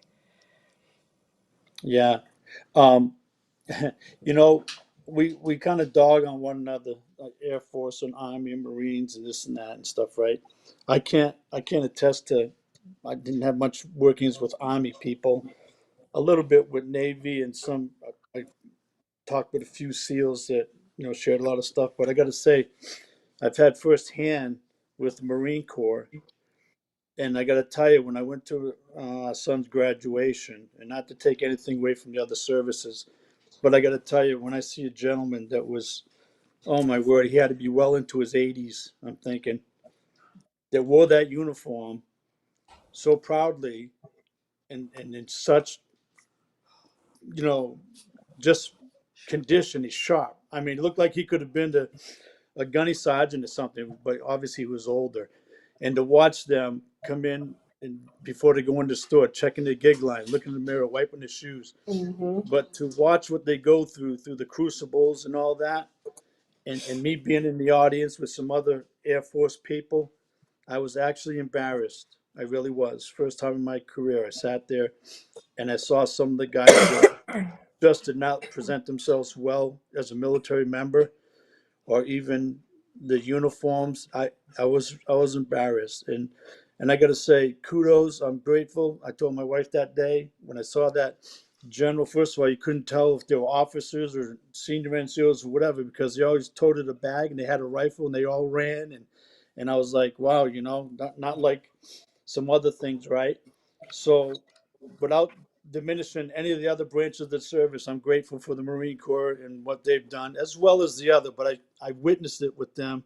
I saw what they went through, and I was very proud of all the young men that I met there and the young women. But having said that, I feel really bad. I mean, my heart goes out to all the active military men, women, and the disabled veterans that have come back to this country and been treated not so good, and how sad um, it is that we have to rely on the private sector to take care of our veterans in the form of homes that they can live in, wheelchairs they can get around in. I mean, my word, when they're in battle and we have to have a town raise money to get them flak vests, I'm sorry to the veterans and the active duty people that have to go through that and experience it. I really am. And as a private citizen now and a retiree, I think it's shameful. And I just think that you're well more deserving. You deserve the absolute very best of everything, having served this country. And some gave up their lives, and some were crippled for the rest of their life, so we can enjoy these freedoms and all the good stuff that goes with. I mean, we got a lot of stuff going on in the world, right? A lot of stuff in our country, but it's still the greatest country. But uh, our government, we just need to step up. We need to take care of these young men and women and do the right thing by them. And that just kind of makes my heart ache when I don't see that. So, And Yeah, I how's it and I been don't remember. for have you? nothing against you, DP, for being in the army. It's Oh cool. well, no, it's like I told Amy, Yeah. in my Right. soul, everything is well, knowing that the Army produced the Air Force and gave way to a great, legacy. So, Daddy Uh, Army's proud of the Air Force. yeah. Yeah. Yeah. Yeah. Well, we're not going to go there. Maybe someday when we're not on the air, you and I can have a discussion about the Army and the Air Force and stuff. I know for a fact you got a bunch of stories. But on Yeah. that, real quick, let me ask you, how has it been for you post service connecting with some of these other veterans? You mentioned having those conversations with some of those SEALs and some of those folks because Yeah. sadly, and you may have heard this sentiment. I think Chris Rock said it once. Where it comes to the two people who are going, two things will always be unconditionally loved. Three, arguably, right? A dog, babies and kids, and a woman. A man, if you don't produce or do stuff, guess what? No one cares, right? And to a good degree, it might be like a pun of a joke or stuff, but there's a lot of men that kind of walk around with that feeling of, hey, you have these holidays. Mother's Day is a thing. All these things are things. If you look at the ranking, Father's Day, it's not really, a thing compared to others, right? You get a mug, you get a Right. hat, you get a little tie, and it's like, hey, Dad, here's some breakfast. Have a good day. And, it is what it is. That Right. said, many men walk around with that thing of what is the value that I bring. If I'm no longer in service and if I'm no longer useful, then we kind of almost equate our value with our utility. So for a man to, show weakness or show, hey, I can't do this or I need help for that, I've given away the value that I bring because many of us kind of have that mentality or kind of come from that space of if you're not, out there doing certain things, putting a roof overhead, doing those things that are expected societally, from us, then what's the use, right? We don't just get that pass. That said, being able to be in a space where men can be open to talk, that's unique. That doesn't happen often because at the end of the day, it Right. doesn't know nobody. If you ask 100 men out there randomly, hey, do people care about what you've been through? No, they don't. Nobody gives two No. shits about what's going on. So guess what? It's two tears in a bucket. Drive on. But to Right. be able to remove that and say, hey, let's just have a conversation, have a beer, sit and talk. How has that been for you? Not only listening, because I'm sure, like you said, you gain things, but being Right. able to be in a space like that, which back in the day maybe was not something we would have seen, but now it's happening more with our ability to get together, technology, events, and things like that. Right. Yeah. So right. Um, first of Dad, all, nobody. can you move your camera up a little bit? It's kind of Right cutting you now, off. he's Oh, fine. He just or has to move just back a scoot little bit. back. That's There you all. go. There you go. There Just you like that. Just like Okay. that. Yep.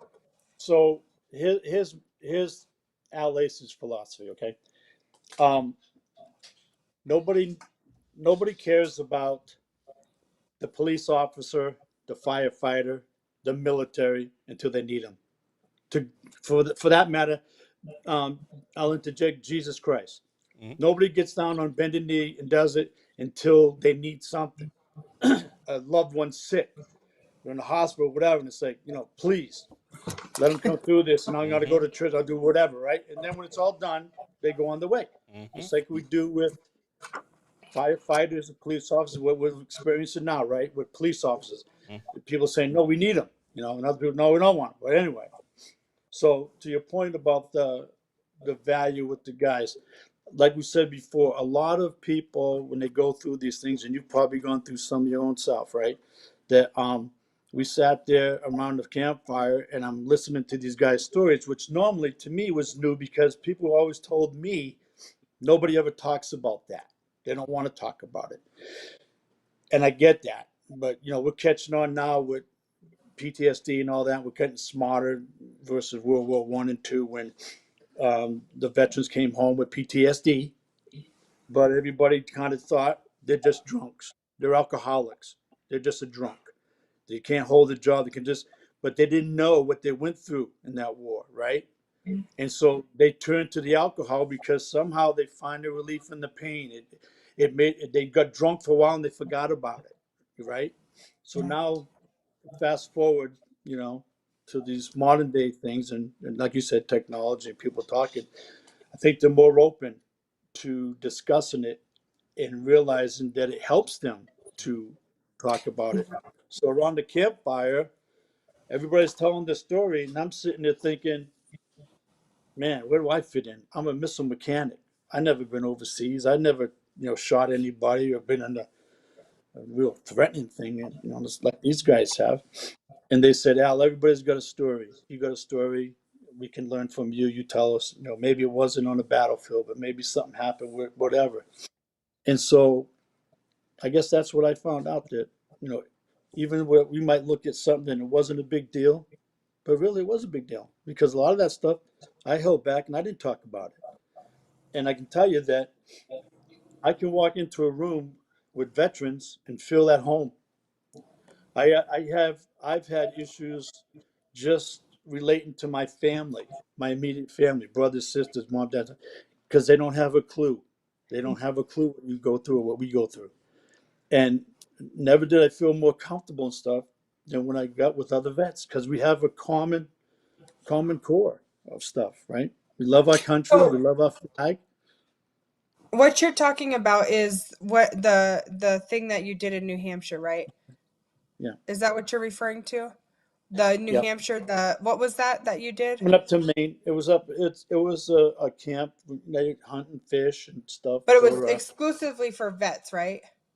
and first responders, Okay. firefighters, and police officers, and yeah, and And they would take you hunting and fishing and like yeah. that kind of stuff, right? mean, I can't, like I said earlier, I can't relate to these young men and women that have, I'm going to say crippled for lack of a better term, that lost limbs and did stuff and all these things, right? But what I guess I can't really grasp it or really understand a whole lot because I haven't gone through this stuff. But to see a young man with no legs in a wheelchair, a track chair, and going bear hunting and be able to laugh about it and say, yeah, Al, thanks for getting these tires pumped up because it's been a hell of a deal standing on a stand when a bear comes in. I said, well, you got to have somebody with you anyway. He goes, well, not necessarily. He goes, Jerry over here, last year we were out there bear hunting and they're coming out of the dock and you can hear the bears and stuff. And what does he do? He says, I'm going to get all this gear and take it back to the truck and I'll come back and get you. And I said, okay. So I'm sitting in this blind and I thought, man, he just left me here without my gun and everything. And he's laughing about it. And I thought, how can a man that, I can't see me being happy and laughing like that. You know what I mean? Mm-hmm. I mean, his soul and what he's gone through to lose his legs and be able to joke about it, or Or when he's going down to the boat ramp and he says, no, because you got that independent thing, get out of the way. Come on, I'm going fishing. Get out. And he starts wheeling himself off the ramp and it tips over and he flops down the thing and he's laughing. And I'm like, and you see a lot of that with these guys. And I'm just thinking, Wow. they're living life on. They're doing the very Wow. best they can with it. And I'm just like, kudos to them, But I the think it's strength that they must have. but it's powerful that one point that I want to definitely highlight for everyone is what they told you, which is everyone has a story, right? Yeah. I think and you know how it is, right? The military tends to be, for those that are watching who may not have served, but have loved ones who've served. It's like a family, right? It is a family, yeah. Mhm. You will make fun of your cousin all day. Like everybody had like the Yep. military is like cousins, right? We'll talk Yep. about each other. Like cousin Earl is not the smartest guy. He keeps eating crayons. This one over here thinks she's the smartest thing because she's on an airplane. This Yeah. guy over here is digging trenches. That one's always on a boat. Got it. But Right. let someone Right. else from outside talk about your family. Trust me, you will never Exactly. see a band of brothers come together quicker than outside. Like, look, I can call him, a few things, but you don't get to Right. say that. I earned the right Right. to at least That's say that absolutely he's an true. idiot, not you. Yep. Mhm. Um, Well, DP, to your point, it's the old the terminology used, the village idiot, right? hmm Yeah, hmm but he's a village idiot, But he's but ours. he's my village idiot. Exactly. Don't be picking on him, right? Right. And I think the You're right. good thing, the powerful part about that for those who maybe have not yet been exposed to a campfire event or an Yeah. event where they can come into fellowship with others, or they may be on the fence of like, you know what, no one wants to hear this. I think the real powerful takeaway there is there's no peacocking here. You know what I mean? There's a Yeah. time of, hey, Yeah. go Army, beat Navy. That's fine. We win wars that way. Right. But when it's all said Right. and done and we've put away the uniform and we don't shine our boots anymore and we're just, folks with stories and memories of times lived before, it's really more about saying, hey, like he told you, everyone has a story. Yeah, he Right. jumped out of some helicopters, but guess what? You can argue and say he would have had a better chance of being a pilot, but the way his ASVAB score was set up, he couldn't do it. Right? And Right. enter punch and joke, right? But the point at hand is, it doesn't matter what you did. Like, for example, you see on a ticker on the bottom, we always ask you, what branch of service did you serve in and the years? I don't care about your job. We don't care about your rank, because all those things at some point tend to divide us. And what happens a Right. lot in the veteran community is there's a lot of division needlessly, right? We've transitioned from friendly rivalry just to, stay in service and do things, to just really alienating, because you know how it was. And we've talked to many veterans that, guess what? When you came back from Vietnam, the American Legion and the VFW, you couldn't talk there because those Korean War Right. veterans said, "Look, you little snot-nosed kid, let me tell you about a real war." And then the Right. guys from Iraq, from Gulf One, came back, and the Vietnam guys said, "Oh, you think you had it bad? Let me tell you about a bad situation." And then the Right. guys Mhm. from Iraq would come back, and the Gulf guys would say, "You think you had it bad?" And it always keeps Right. happening. And what happens Yeah. is someone has come back with trauma, with some Mhm. ailments, with some issues, and they're like, you know what? Like for example, one of your airmen came up to you and say, "Hey, can I talk to you one on one?" Someone's trying to come back and have a conversation and say, "Hey, Al, can I talk to you?" You know what I mean? Shit was Right. kind of crazy. I'm like, "What do you mean? You're a cook. You had it that bad?" Exactly. You shut him down. And sometimes, Right. without even noticing it, we do that without even realizing, because it's a mechanism of defense. Everyone's trying to attack me, but when we can have space where we don't have to do that, and it's like, hey, look, we're welcoming people, and let's talk about it. Hey, I get it. I don't care what you did. You're here. Let's talk about it. You know what I mean? This guy's in a wheelchair. This guy has that issue. But guess what? Everyone has a story. And I love the way you put that and how they told that to you, because I'm sure that kind of helped you to even be able to sit there, because you know how it is. Like, someone's always had it worse. But Right. the part we forget is that many people have it better. And Mhm. that's the part we never say. We always say, you know what, Al? Man, some people have it worse, but many people have it better. Let's not Yep. negate that, because we sometimes self-minimize the things that we deal with. So I think it's powerful just to hear that story and kind of that fellowship and you being able to come into that, because the best thing is, it doesn't matter for those of me watching. I don't care if you're 70, if you're 80, if you're 40, or if you're 23. When you can come into a space like that with other men, other women, other service members, it doesn't matter. You know what I mean? Like, times are changing for the better because we're seeing the neglect, right? And to not Right. get too political, the reality is Right. the Right. charter of the VA simply says, by the words of Abraham Lincoln, right, to care for those that borne the battles, the scars of war, to care for their widow and their kids and Right. those that did the work that let us do a thing. So the first responder piece, one of the main things that folks know is that men sleep peacefully at night because other men stand ready to do violence on their behalf. That's an Yep. old George Orwell quote, but it says to the fact that there are those that stand ready at the gates to do violence so that others can sleep well. And now, Yeah. when they no longer have the ability to stand at the gate and do that violence, or they have the scars from the violence they enacted on behalf of fill in the blank, whether it's a Hmm. first responder or military, it's our duty now to care for them, for those that borne those scars, whether visible or invisible. And I think Exactly. that because of that, it's almost like, you have to thank people, and I always, we talk about it at times, but I'm appreciative of individuals like, Senator McCain. I'm grateful for those that came back and made a stand, regardless of where you sit on the spectrum of politics. Right. Some Yep. people have to speak up. Someone had to speak for the Vietnam veterans. Someone had to speak for the Korean War veterans. Someone had to speak for the Gulf War veterans. Someone had to speak for the. Someone has to do that, and now it's like finally you're starting to see more of that, where it's like, look, I don't care if you're 80 or 23. You put that Hmm. right hand up and you served. You're my brother. You're my sister. The end. Yep. And that's something that now I'm seeing it's happening more. So I want to ask you again, because you kind of saw that service. You were in the 70s, 80s, and 90s, and so forth.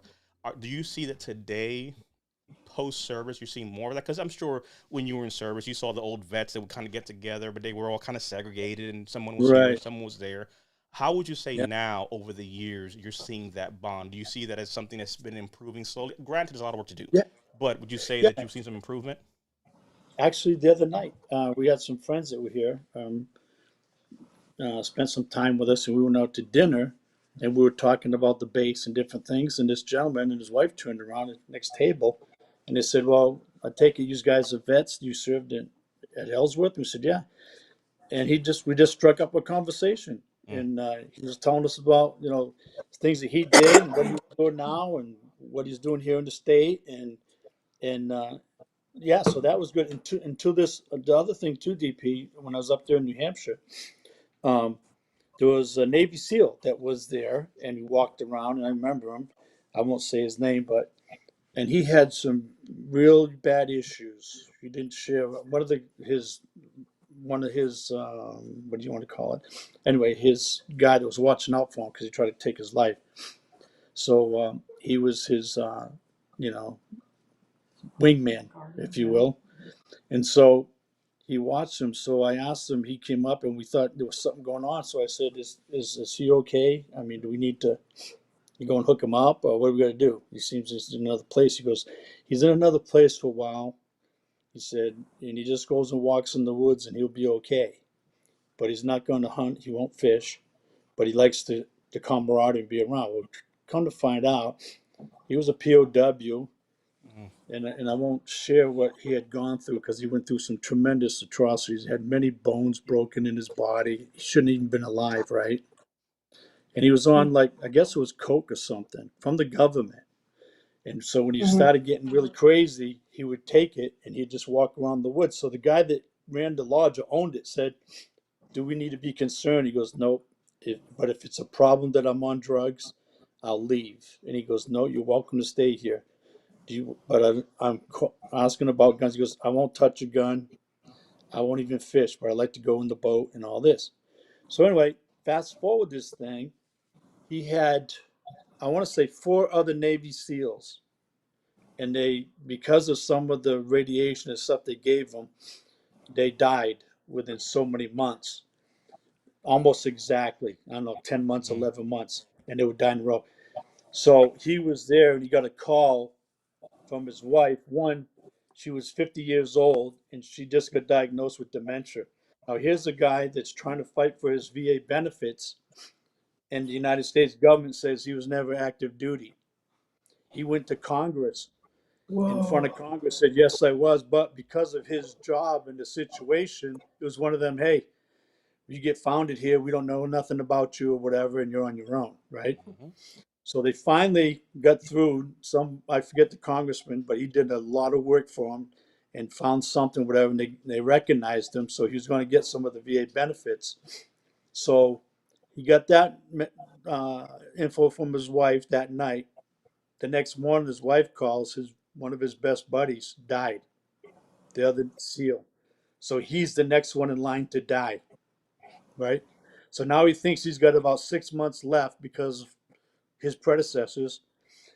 So around the campfire, they're talking, and Bob is going to leave, and he says, "Well, I'm going to leave tomorrow morning." And we got talking, and through that, how it goes. The guy knows a guy knows a guy, right? So there's some doctor in Texas. Now he's gone through all this stuff, and he's not getting any help. So long story short of it, the town there in Maine, the lodge and stuff like that, raised $40,000 for him to go down to Texas and be seen by this doctor. And I don't know what all the stuff was or whatever, but he cured him. Some simple Wow. little thing over the deal, and cured the guy. And so he says, I'm paying back. I just got my life through these vets and these people helping me out and raising money and doing whatever. And he said, just over a fire pit conversation. And now he's paying it forward with, he's into horses, the equine and stuff. And he does Yeah. stuff for handicapped people and veterans alike. So it's powerful what comes out over a campfire thing that you would never expect it, right? So I'd encourage any of them that have an opportunity to go to an event or sit around and talk to a vet or whatever. You just don't know what door might be open for you. Yeah, that's very true. And So, here's Dad, do some you comments feel? that I'll give you, Amy, before you say that, just to kind of catch up. So, Jay says, Dad Al, you are the man. So that's one of the comments here. Lisa Chaser, to some of the stories being shared. OMG, that is so beautiful. Lisa Wildman says, "Oh, thanks Al for raising such an amazing daughter." Not this Amy, with the other, not No, it was definitely me. Frank says, from Crayons Ready to Eat, I wish I had a father like you, Al. You're an amazing father and man. They say everything we go through in life happens for a reason. Yep. And then, of course, leave it to Frank to jump on the bandwagon. The Army's just not ready to be a Marine yet, so there's that part there. Jay says, it's amazing to hear the similarities between father and daughters, both having dedication to serve their country and then serve their brothers and sisters and navigating the journey after service, which goes back to those values that are being instilled to kind of carry on, right? It's like, those things you do when nobody's watching. It takes many other forms, right? Like you're out there doing things, having conversations. Like you just don't know, like casting a pebble into the lake. You don't know what those ripples Right. will become, and eventually those become, waves of change and so forth. So catching up some comments there, Amy, over to you. So I was going to ask, so a lot of clients that I talk to my parents sometimes about clients here and there, and my dad and I had to have conversations. I remember when he was going to the VA, he struggled to go to the VA, and he would say, I just can't do it. I can't go in there and see these guys like this. I can't. And it goes back to not all disabilities are visible. But that really got to him to go in and to, here he is, he's walking in to be seen, and he sees. Oh, But go you know ahead. what though, Amy? So one thing I just want to pause there that you said that I think is powerful. A lot of us, so I have a service dog, and I'll tell you, I don't like going to the VA, right? So it's the same thing. So there's a lot of things going on because you see other things. However, I Right. will share this. I have had conversations, and for those that may feel this way, this is why I wanted to pause that thought there. Imagine if you were the person missing said limbs, and you're stuck in a place where no one ever comes. And I'll tell Yeah. you, the best conversations I've had have been at the VA, where you know what, I don't want to walk in there because what I see, but I don't realize that me walking in there for someone else means something. Because when I'm sitting Yep. next to that person to get that shot or to get called up, they Yep. get that life. Think about it. Everybody who served here, you know what happens. The best thing that happens to a unit is new blood. When you get that brand new airman, that brand new Marine, that brand new person who's just like, this is how we do it, right, Sergeant? You're like, calm down there, Snuffy. Like, but that Yeah. energy is infectious where you're like, crap, you got this old man out here fucking running because you want to go do a thing. Fine. He wants to have a meeting about freaking going for the board. Fine.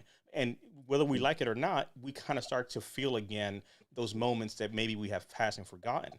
And for many veterans who are in these locations, who actually are in the VA, who are, stuck there, who can't leave, who might be there for a few days in the hospital, whatever, it's people like us who maybe feel like, you know what, I don't want to go there for whatever reason we have. But sometimes it's almost like, no, don't be selfish and get your fucking ass in there. Because one, you need to care. But two, you don't know who you're going to sit next to who may feel like, man, I'm literally the guy here stuck now with, no one to give a crap. And maybe I sit next to someone who may have it worse than I, but being able to just have a conversation, at least for that brief minute, it's like, so tell me about your story. What's going on with you stuff? What's your service dog's name? And you start having a Right. conversation. Before you know, you start to see that spark in someone's eyes, because Yeah. what we Right. all had in service was that camaraderie. And some Yeah. Right. people who are at the VA who literally have to continue to go, or maybe staying for a period of time or going through certain things, it's just something good to see people come in who are not the Mhm. usuals. Yeah. Because you know how it is. If you've ever been in the hospital for like a few days, it's like almost Yeah. Groundhog's Day. You see the same people all the time, and the Yeah. time somebody new comes in, you're like, who's that? Is that somebody different? Is that somebody new? Yeah. So I Yeah. would encourage folks to that point you just said that may be hesitant to go to the VA for those reasons, that maybe you going, or being able to walk in there with your two legs may well be a source of, inspiration for somebody else who may be able to say, like when I went to go get my shot, I kid you not, went to get my shot at the VA, and this old man walks up to me and says, "It makes my heart feel good to see young men taking care of themselves and coming in here. It took me too long to Yeah. get here, and now I have issues that I can't fix anymore, but you can catch it before it gets there." Sure. Yeah. And that's something that, at least for him, it's like, at least something he may have done or said, hopefully got some conversation that trickled of saying we need to get more people in here to do the right thing. So I just wanted to focus on that and just share that for anyone who may have not gone to the VA, who may be hesitant to go to the VA for whatever the reason may be. Just Mhm. sometimes there's maybe a someone there or a conversation that may happen. Because I'll tell you, if you go in there with an open heart and open mind, there's our brothers and sisters who are in there, and it's like the DMV. Trust me, you'll strike up a conversation. you know. Mhm. So I just wanted to kind of highlight that, Amy, before you continue, because I know many people feel that way and Yeah. struggle with even taking the first step because you don't want to deal with that place. But it's like, you know Yeah. what? The worst of times, I'll tell you, in combat, the most hellacious moments ever have always been the most bearable and memorable because of who was to your left and who you're right. And I'll tell you what, if the VA is a pain in the ass, trust me, you're there sitting next to someone who's just as upset as you. And the best thing about Mhm. misery, it loves company. And sometimes being in there Yeah. saying, Yeah. well, how long we gotta wait? And guess what? You say that loud enough, Jimmy's gonna get up, that old Sure. Vietnam veteran. He's gonna say, look, this guy's been here for like 2 hours already. Get the doctor Yeah. out here. And you're like, God damn, Jimmy, calm down. He's like, what the fuck are they gonna? I'm like, God damn it, Jimmy. But guess what? Yeah. Jimmy got riled up and made it happen today, didn't he? Yeah. But Mhm. back to you, Amy. Just wanted to just highlight that point. Yeah. I remember him Sometimes, saying, I remember sometimes him it's a saying, humbling thing, Mm-hmm. you know. yes, yes. Sometimes we might need to be humble when we think, and I get like that, not so much anymore, but when you're thinking, oh God, man, I'm really having a tough time getting my engine going today or whatever. But you meet someone, and one guy comes to mind. We were caroling one Christmas to a nursing home, and we just locked on. I locked on to this gentleman who was a disabled vet, and he was in the home, and he just smiled at me and he just kept looking, just doing it. So I broke off and I just went by and I just wished him a Merry Christmas. And the lady later told me how much I made his day, but kept asking about that veteran. Is he coming back? And is this and that? But I didn't expect that. Mm-hmm. And at the time I'm thinking, right, when you shouldn't be like, oh man, I'm going to go caroling. I don't want to sing. I don't want this. But for whatever reason, I was there, Mm-hmm. probably for that gentleman, or he was there for me because it humbled me Mm-hmm. when I'm thinking, I can get out of here and go and do my own thing, but this gentleman can't go. Mm-hmm. So sometimes we Yep. need a little kick in the butt, a little humbling, eat that humble pie a little bit to realize how good, like you were saying, DP, how some of us got it good, even though some have it bad. So there's some that have it good, and I'm definitely um, blessed with being able to get around and do stuff.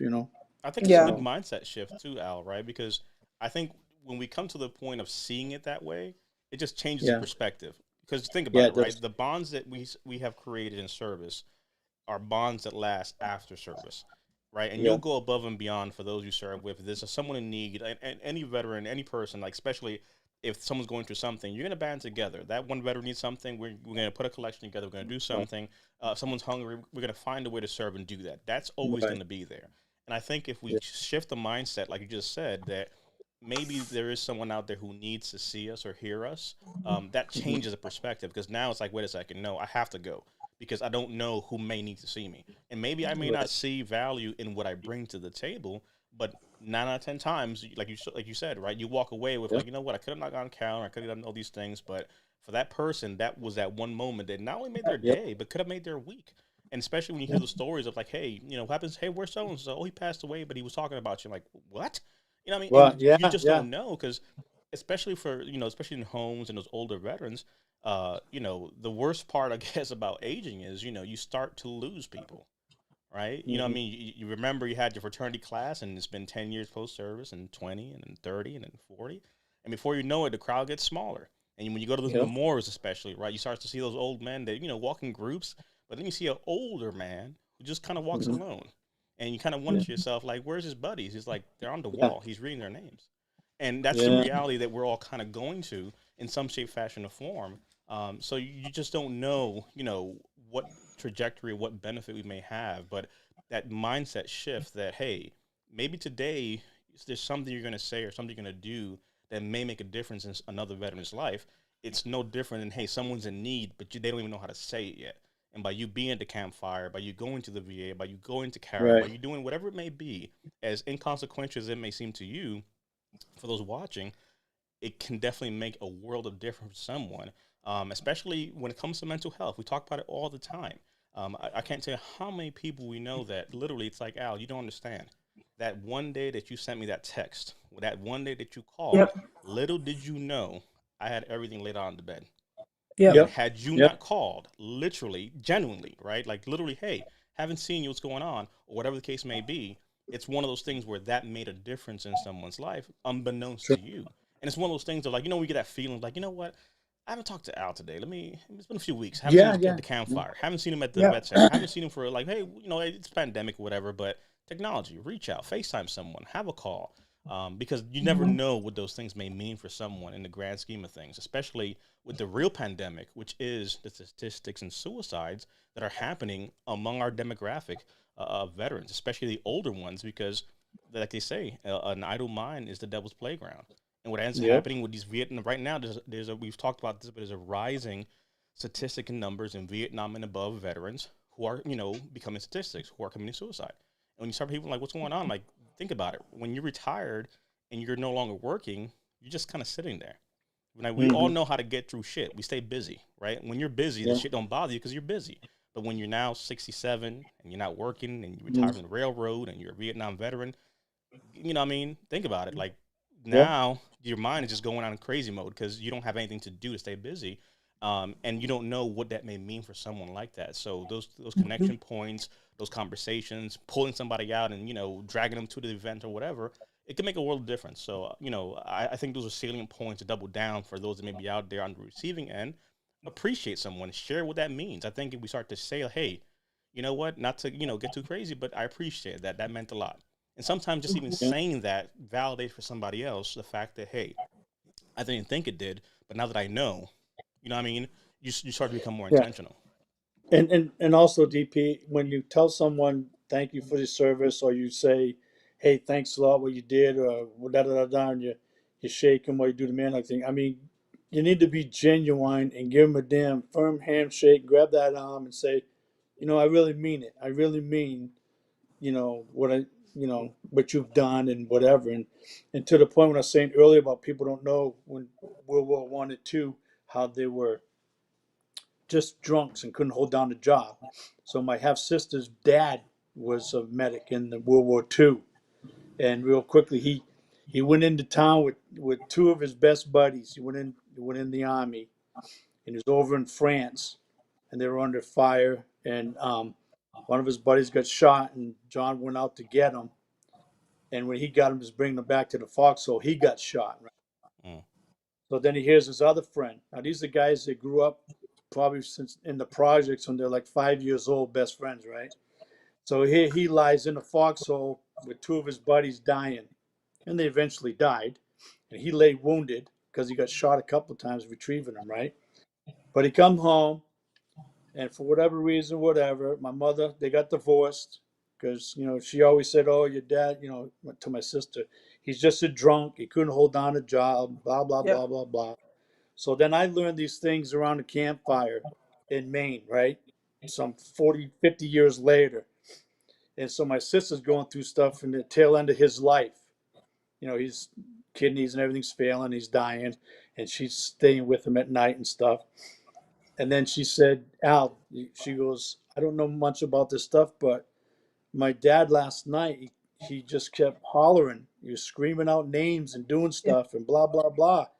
And I said, well, he's dreaming. He's dreaming of the war. And she goes, well, how do you know? I said, well, I don't know, but that's my gut feeling. I said, talk to mom and find out, does she know these names? You got these names. And it was his two buddies that died. Now, see, her dad was awarded, I don't know, 1 or 2 Purple Hearts, right? So for all these years, he's been living that nightmare in the foxhole, crying out to his friends. But society and everybody thought he's just a drunk. He can't hold down a job because they don't know his story. Mm-hmm. So I shared that story on an impromptu when I was going to church one day, and they said, hey, Al, can you step in and give us about 10-minute talk on whatever? I said, hell yeah, I can do whatever.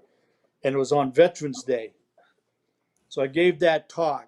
I can't even tell you how many people came up to me and said, you know what? That's my grandfather's story. My grandmother said he was just a drunk. And I can't even tell you. And they went on through the day and they said, yeah, but they never knew it. They just figured Yep. the war damaged them. They came back an alcoholic. But nobody shared the story, so nobody knows.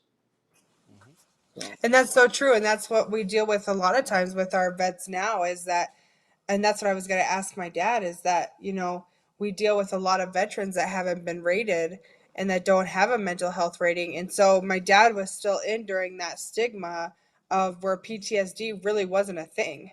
And so, yeah, my dad and his journey to his VA benefits, it's not a journey of mental health. But yeah, but because of the timeline that he got out and because of the timeline that he served in, that was my question, is that there's such a stigma attached with PTSD and being a man and being tough and suck it up, and that's just life and you just deal with it. And do you think that if PTSD would have been more of a recognized thing back then, or there would have been more help, or there would have been more knowledge on it, that things could have been or would have been different for some of these Vietnam or Korean War veterans that are doing exactly what Aunt Sandy and Aunt Brenda's dad was going through? yeah. I think it could. I mean, we can say, yeah, well, maybe, maybe not, whatever. But I would like to think that yes. But given our current circumstances of the way they're treating our brothers and sisters coming back today, I, I I feel a little bit remiss to say, yeah, I believe it would happen because I think those guys would be experiencing the same bureaucracy and BS that our brothers and sisters are doing today. You know what I'm saying? It would have been the same thing. It would have been because we don't need you now. We're not in the war. Well, whatever. Just like I was told before, while you're active duty, we're going to fix you to 100%. So you will deployable. When you're retired, we're going to treat you till you stop complaining. Throw you some Motrin, whatever. We're not going to try to fix that, whatever, herniated disc or broken, whatever, shoulder stuff. You know what I mean? So I would like to say yes, I would, but the skeptic in me and just looking at the history of it, I would say no. I think they'd be going through the same growing pains and malarkey that's going on with the young men and women today. It is. Yeah. It's a. I see these things. We do the donations to the different organizations, stuff like that, right? But I see that, and I even tell mom, I'm like, can you imagine? Here we are living in the greatest country in the world, and when these people go and put literally their lives on the line and lose their lives and stuff, and we can't give them the time of day on some stuff, or you want to take something away from them, or whatever, or people say, oh, suck it up. So big deal that you're been gone. You did 3 deployments or 4 deployments, and now your wife's leaving you or your husband's leaving. But Mm-hmm. yet, where they're on a movie set, and I've been away from my family now for 6 weeks, and I haven't had my whatever, and everybody thinks that's a tragedy, and it makes front page news.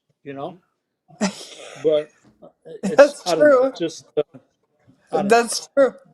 That is true, Yeah, I actually. think and a good point there to caveat is that to kind of and I agree with you, Al. I think that there's two parts to that, right? Because the first part is, would things have been better had we maybe embraced comms better? Yeah. Part yes, but part no, because the other part is, and we've seen this, the worst thing you can do is say, "Hey, Al, I need some help," and you say, "You know what, DP? Thanks for saying that, but we have no programs to help you right now, so we'll get back to you." Yeah. At which Right. point, I want to throat Oh, punch I somebody in the see. face because, think about it. You have people who have spoken up and say, how many Yeah. Vietnam veterans saying, "Look, I got all these ailments," and you're saying that it's nothing? Now we recognize Agent Orange, but how many veterans were going continuously to the Yeah. doctor saying, "I'm And dealing with Parkinson's, I'm dealing with diabetes, I'm dealing with this, I'm dealing with this cancer," and 20 years later, now you're recognizing this position? Well, how many right, folks had to kick the bucket until you realize that right. maybe radiation might be a thing? So it's almost one of those catch-22s where, it's almost like, there's no real, it's a wicked, like what people, it's called a wicked problem, because you have individuals who have spoken up, but the sad part is that if there's nothing then, to work on, all you've done is just open Pandora's box, and there's no Hmm. remedy, there's nothing to give, because there's no therapies in place or medical situations in place, or wherever you're at, they may not have those Mhm. services available yet. So you're sitting there like, well, that's great. I made a point to come all the way Yeah. down here to say something, and I'm met with, "We're working on it, we'll get back to you." Thanks for wasting my time. That's the last time I'm talking to you. And some people come from that. You got Exactly. one shot with some people for them to say Yep. something, So, and God forbid you miss that opportunity. Guess what? Jimmy's out of here. yep. Yep. So here's another thing, DP, that I personally experienced, right? So when I was getting out, I was one of them. You know what? There's people a lot worse than me. I don't want to do it. Blah blah blah blah blah. But this young man in the VA said, "No, I want your records." And I don't know. I had something like 30 something things that they identified to get checked out, right? But here's what happened to me, and maybe you can pass this on to some of your people that may be still active or doing whatever. I had a good supervisor that taught me early in my career, said, when you get hurt or you're injured, you make copies of your medical records, right? And keep them. Don't ever surrender them. Don't do whatever and stuff like that. And I thought, yeah, whatever. So I finally, several years later, woke up and said, you know what? Maybe that's not such a bad idea. So here's what happened. When I had another incident, I was on a missile site and stuff. I go into the hospital, and they don't have anything in my records. Mm-hmm. I mean, literally, I don't know exactly how thick, but let's just say my records might have been 4 inches thick. Now it's an inch thick. And Mm-hmm. the guy says, "When did you Uh, say you had the episode in your back, on the missile site?" I said, I said it was 1978. I said it was in June. I just got out of training. Okay. There's no record. What they did, they purged it. And they said, well, because you're in PRP and the things are no more valid on these things after so much time, we just get rid of it. So, hadn't I kept the copies of my records, I would have been up the creek without a paddle, right? Because Mm-hmm. there's no yep. way I could prove stuff that happened 18 years earlier. Mm-hmm. So I would pass it on that anybody that's out there, you make copies. I still had 3. When I went to the hospital, I brought them up, and the guy says, "Where'd you get them?" I said, "These are my original copies. Here's the doctor. He's still here. You can ask him." And so, oh yeah, give them to me. I'll get them back to you. No, I'll sit here while you copy them. Right. Exactly. I You know what I always mean? tell my clients, don't ever give them your Don't. originals. Mm-mm. Yeah. So, yeah. No, in regards Yeah. to what branch of service you're in, it's, especially for the younger troops nowadays, those young Marines and they're like, look, I get Yeah. it. You're young, you're strong, you think nothing will affect it. But guess what? That fall, that injury, that thing, it's going to come back around. You know what I mean? You won't Hmm. feel it today because you're pushing through and you're making rank and you're kicking ass. But at some point, those ailments start to come back, and having records is it's huge, especially for those kind of coming into service now or kind of transitioning out. Like, hey, sit down, make copies, do that stuff, because it's the hardest part, especially from what we've done on the claim side, is working with those older veterans who never made the point to make the argument. See, I've worked with veterans who passed away in the claim process. Like literally, we were doing their claims, and then the wife, I say, "Hey, is Bob there?" The wife's like, "Yeah, Bob passed last week." I'm like, "Hey, we had a phone call. He didn't make it, whatever." And it's like, I mean, people are dealing with stuff where it's just like it was too late to even be able to get any kind of justice for him and benefits and so forth. So these are things that are happening, and becomes just another number, right? And being able to at least tell these stories, hopefully for others who have kids going into service or someone that may be seeing this thinking like, "Oh, it'll never happen to me." Trust me, everyone here that you see watching in the comment section, at one point or the other, was the fastest, strongest, immortal thing ever. Right? There was a right, time where you couldn't tell us nothing. You couldn't tell me nothing. right. You know what I mean? And Over time, you got a little bit slower and things started to ache a little more. And it's just the way it goes. It doesn't take away from what you're doing now, but it's not Yeah. being condescending like the old veterans saying, "Oh, I remember when I was young too." Like, no, it's just the Yeah. progression of life. Things Yeah. will start to come around, and if you endure things, it's not. There's nothing wrong with getting things checked out, documenting things, protecting yourself, Yeah. because God forbid that in 20, 40 years you don't have the means to be able to do that. Think about how much better it would be for your wife or your kids, your grandkids, that you don't have to worry Exactly. about that. Because guess what? Gramps has all his stuff already in. He's ready for all that. You're not sitting there trying to make a case for someone who can't make the case anymore because they waited Right. so long. So, um, Yeah. but as we start to wrap up, one of the things that we do here um, is kind of some closing thoughts. So I'll let kind of Al go last, but I think kind of commemorating what's happening and all the things that are happening in the world right now, regardless of what. If you have the ability, to appreciate someone, something you said out that was key is shaking someone's hand, looking them in the eye, and making them feel like who they are, right? Like not like it's like someone who has a disability, right? They want to be seen as human being. I don't want to be seen as my condition. Shake my hand and look at me in the eyes. I'm a person. And Yep. for some of those dads that may be out there strange, or someone who maybe, lost their dad, or someone who, whatever the situation may be, coming into Father's Day, sometimes just, having a conversation, right? Being a human being, Mhm. expressing something that may be a little uncomfortable, but, being grateful for the moments you have if you have them, or at the minimum, if your dad is not around, or what have you, at least being able to just sit and reflect at least on some of those moments, right? We saw the picture of your dad and his service, and Right. being able to at least do that. Like these are the moments that led the minimum. If you have the chance to hug your loved ones, hug them. And if they're not around to hug anymore, remember the hugs you had, and in Yep. turn give those to others, right? Don't just bottle that up. Like share the goodness. So I appreciate you kind of hanging out with us today, getting to get some more information. I would argue that even for Amy, hearing some of the stories you shared were stories that I'm sure she never knew about or heard about. It was like, wait, what happened? And like to your point, like you get context by Yeah. talking, because these are the things that you don't hear, right? It's just an awkward type of thing of like, let me tell you about what that one time I was in the field. Like it doesn't happen. So when you have moments like this, you can kind of just sit around, the virtual campfire, right? It's almost like, well, I never knew that was a thing, and you start to kind of piece a little more pieces together of like, man, that just adds another little notch to the Mhm. picture that I had of this person. And if anything, I would say or challenge someone out there. Al said it. You guys saw it happen here. So bringing it together, Al mentioned the point of having conversations to get to know someone, right? Or kind of piece together the story that maybe you never got from a loved one who passed or what have you. Well, in Mhm. real time, you saw Amy and her dad Al here having conversation. Some things that Al shared, Amy's like, "What?" You know what I mean? Like genuinely, like Yeah. I did not know that thing. So there are Mhm. some pieces that she took away. Hopefully, for someone, that's something you can take away in your own relationship and just have a conversation. It doesn't have to be one of those awkward, like, "Dad, I'm going to talk to you today and learn from you." No, just Mhm. bring some people around, have a conversation, and just be people. And then shooting the shit of me and Al talking, Amy's like, "Holy fuck, I didn't know that."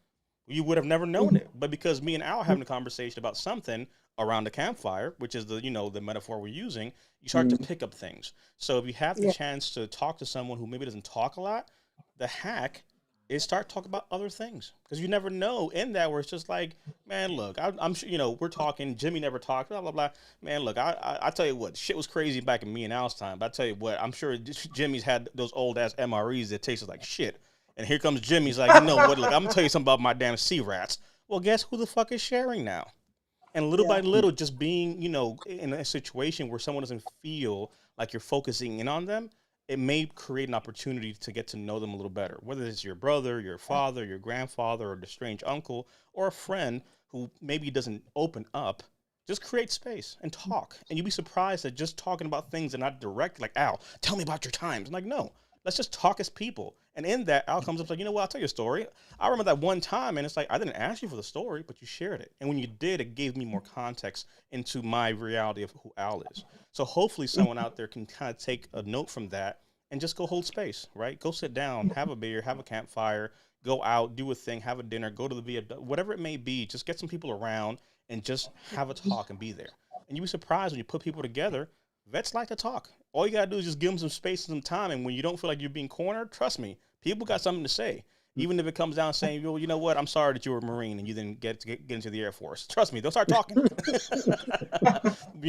So Right. I would encourage folks out there, just have conversations, however they Yeah. may be, wherever they may be. Use technology if you Mhm. can. Hell, we're doing it right now. This is a whole virtual conversation. We're not in the same Mhm. room, but here we are. So, use what it means you have. But I appreciate you being here again, looking at Father's Day and being able to take some lessons from your service to Amy and so forth, and from your father to you. One, thank you for your service. Happy early Father's Day. Again, Thank being you. exposed to your family and seeing the amazing things you've done. It's like they say, right? We may say we may have not done the best of things, but even a Mhm. broken clock is right twice. So I think you got it right at least 3 times. Yeah. Wow. Well, the thing about it, it's amazing how smart your parents get as you get older. But at some time, I used to tell the kids this. At some point, we'd pray that the generation would get it right and do everything like you're supposed to be doing, because we all wonder, like, how the hell did my dad know that, or Hmm. what was going on? Well, because he lived the same thing when he was 18. He did the same So stupid you're saying stuff. you also had moments where you're like, crap, Yeah, I'm sounding like my dad.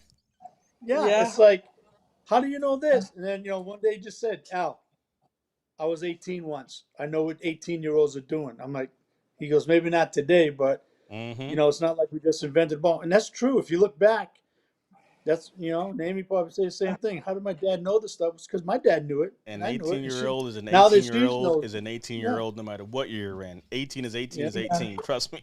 So Well, and I it will never tell goes you, away. I haven't even talked to my parents yet, so they don't even know this.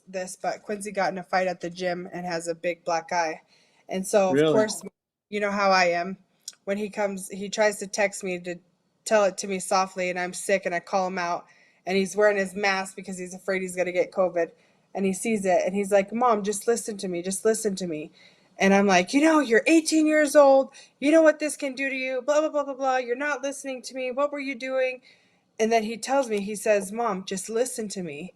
He said, just listen to my story. I'm telling you the truth. He said, these kids, it was a kid that picked on him before that kind of started the fight, whatever. And it was fine. He said, they would not leave me alone. There was 3 of them, and I tried to leave. I tried to walk away. Well, Quincy tends to have a mouth on him sometimes, and he can be aggressive. So I'm thinking, no, you were in the middle of it. You started this fight. Blah blah blah blah blah. And he says, "Mom, I'm telling you, I did what you told me to do. I walked off the basketball court, and I sat down, and they followed me. I got up, and they followed me." And it got to the point that I had to defend myself because there was 3 of them. And so Quincy threw the first punch and the other guy hit him. And the general manager called today and he said, I reviewed the tape, and what I will tell you is you guys should be some proud parents because Quincy did everything and anything he could to avoid the situation on and off the court until they cornered him and they put him in the situation that he had to defend himself or it wasn't going to be good. So Quincy is not in trouble. The other kid is in trouble. But he said he did the right thing. And he told 3 times, he said, you should be very proud of the way that your son handled the situation. So it kind of goes back to what you say about, I know you say, oh, I never listened to you, or we never listened to you. That's my dad's favorite words. Oh, yeah, no, you never listened to me, but, you know.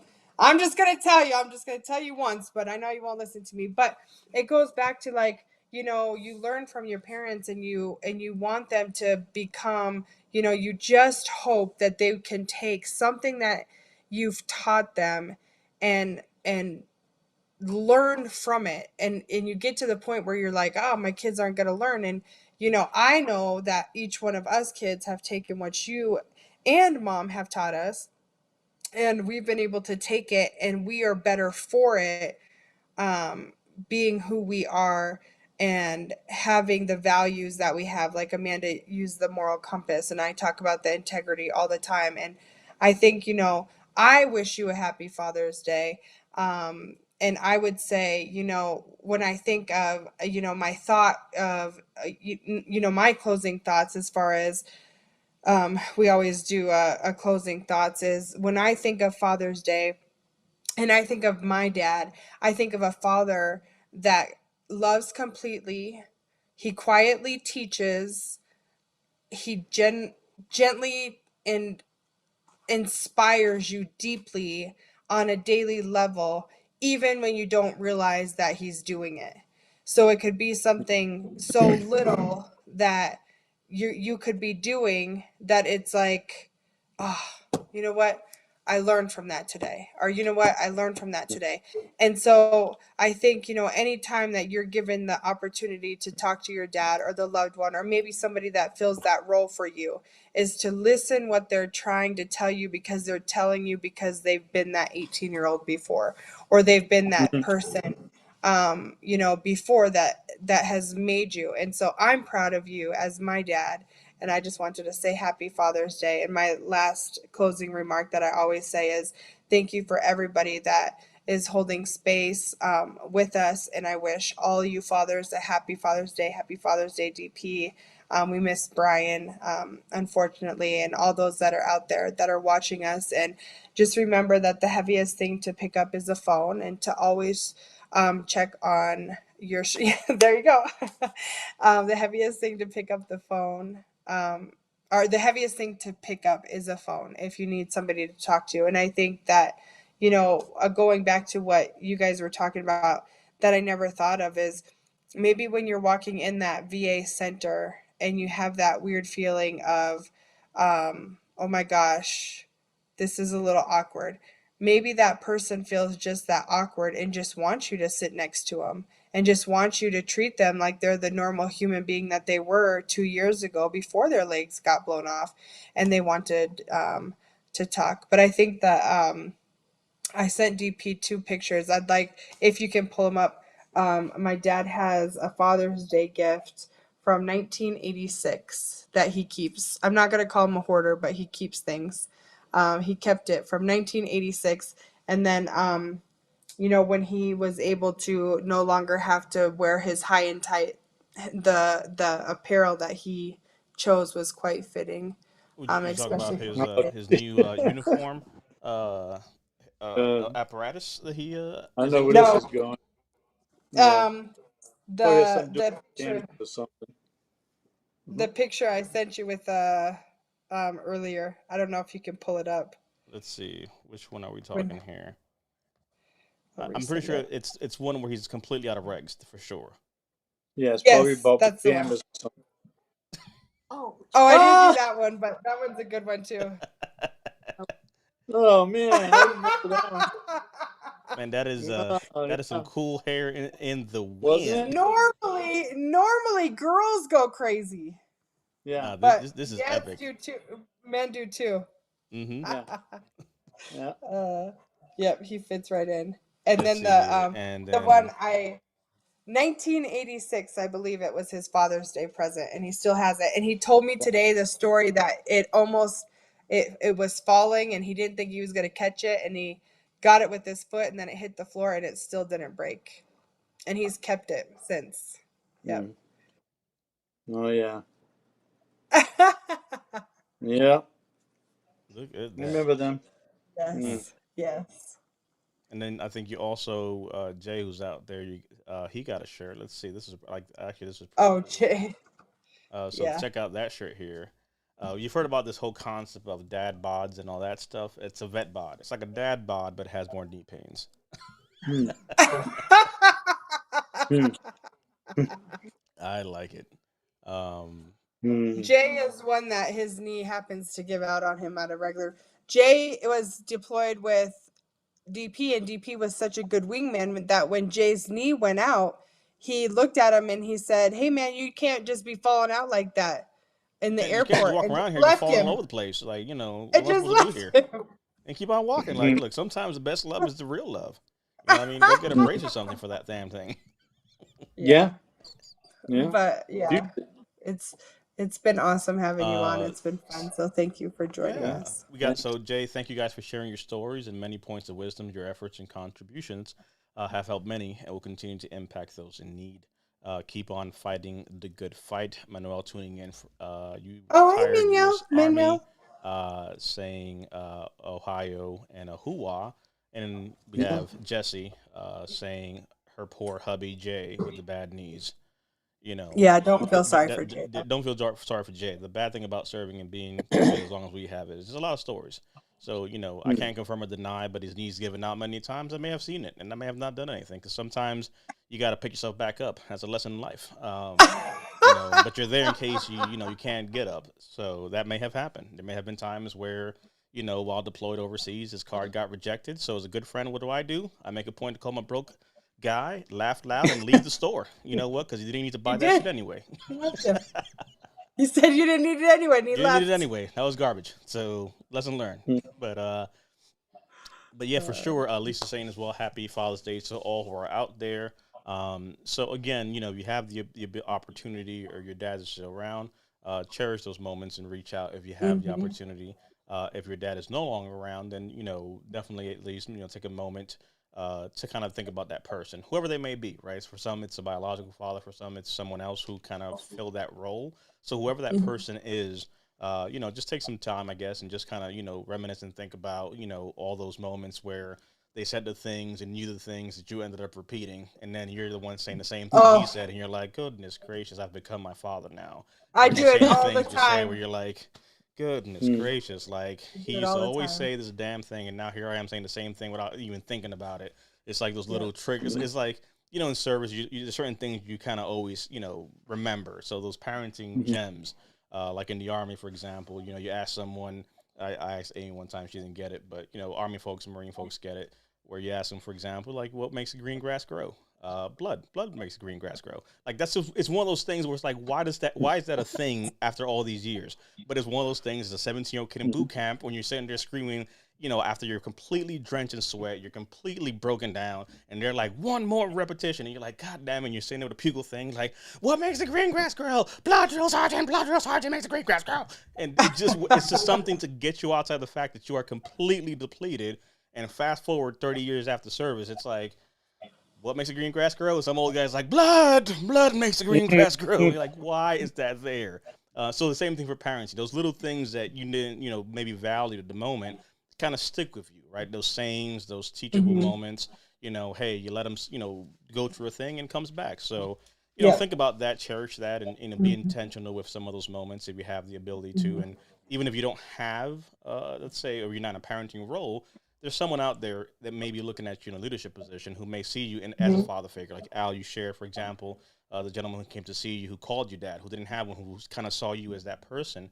So, don't neglect those moments, because for some people, those, moments might mean more than we would know. They may become majors, and we want to do great things in life. So, I appreciate you sharing some of that with us.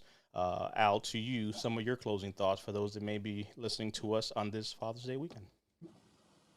Well, I wish them all the very best, and I hope them that they get what they need in the future. They get the help that they need, and with medical or whatever. But Mm-hmm. I guess I'll leave what one Amy kind of forgot. One of my favorite sayings I used to say all the time. I was in the military. Matter of fact, I said it when I retired. Kind of got the commander pissed, but in the moment of decision, the only thing to do is the right thing. The Yeah. wrong thing is to do nothing. So I'd Mm, leave you with that. That don't be afraid to make that decision, Mm. right, wrong, whatever. You snap it, and then you work it out after. mm. Say that. So say So that and one more time for that person who may have not heard it again in the back of the room. okay, in a moment of decision, the only thing to do is the right thing. The wrong thing to do is nothing. Mm, So when you got a decision to make, right or wrong or whatever, in that moment that you got to do something, do it. You know, mm, and you have that opportunity to change something, to do something. Don't just stand by and not say anything. That would be the wrong thing. So Yeah. and Mm-hmm. yeah, and I sometimes like I said before that sometimes I've used the phrase that you know I find it when I was retiring, the hardest thing to do as an adult, my things was to do the right thing through this organization, whatever, because of the adversary and the stuff that comes up with it. But you press through it and you do what you feel is right in your heart, and you just live with it. And don't live with the regret that, oh, I should have said this, I should have said that. If you're gonna say something to somebody, say it. And Yeah. don't be apologetic about it. Think about it, give it the thought, so when it comes out of your mouth, it's what you want to say, coming from your heart. And to backtrack on it, do whatever, it takes all the meaning away from it. You don't go and chew somebody's butt out and they start crying, then you start apologizing for getting them upset. You lose it. So that, and then I just like to say that I'm very proud of all my children, and I want to let your audience know that we're not the Ozzie and Harriet. We have certainly had some ups and downs and sidewayses and everything else as the kids were growing and as we growed with them. These are just some of the stories that come to mind and heart, but we're not, Leave It to Beaver and Eddie Haskell there. So, but anyways, having said that, we're very proud of all our children, and especially proud of you, AIM, and what you've Thanks, done after the service and what you do for all those many veterans out there that so much need your help and Yeah. assistance. And kudos to UDP with it. At least that's the shining star there, the hope that they have hanging out in front of them, that there are some people doing the very best that they can to be their advocates and get what they deserve. And my heart goes out to each and every one of them. So, Thanks, and Dad. thank you. Thank you. Yeah, thank Okay. you for being here, brother. Appreciate you. Thank you. So No problem. yeah, so like I said, a great night to kind of talk a little bit. Everyone watching, we appreciate you all for tuning in and spending some time. You could have been anywhere in the virtual world and watching anything else, but you chose to watch us and spend some time with us. And whether you're live or watching us on a replay, hopefully there's something you can take away from some of the stories. Because at the end of the day, things just kind of have a way of working themselves out. So we will go out with Brian's theme song, to who couldn't be here today, bring up some comments, and we will roll on out.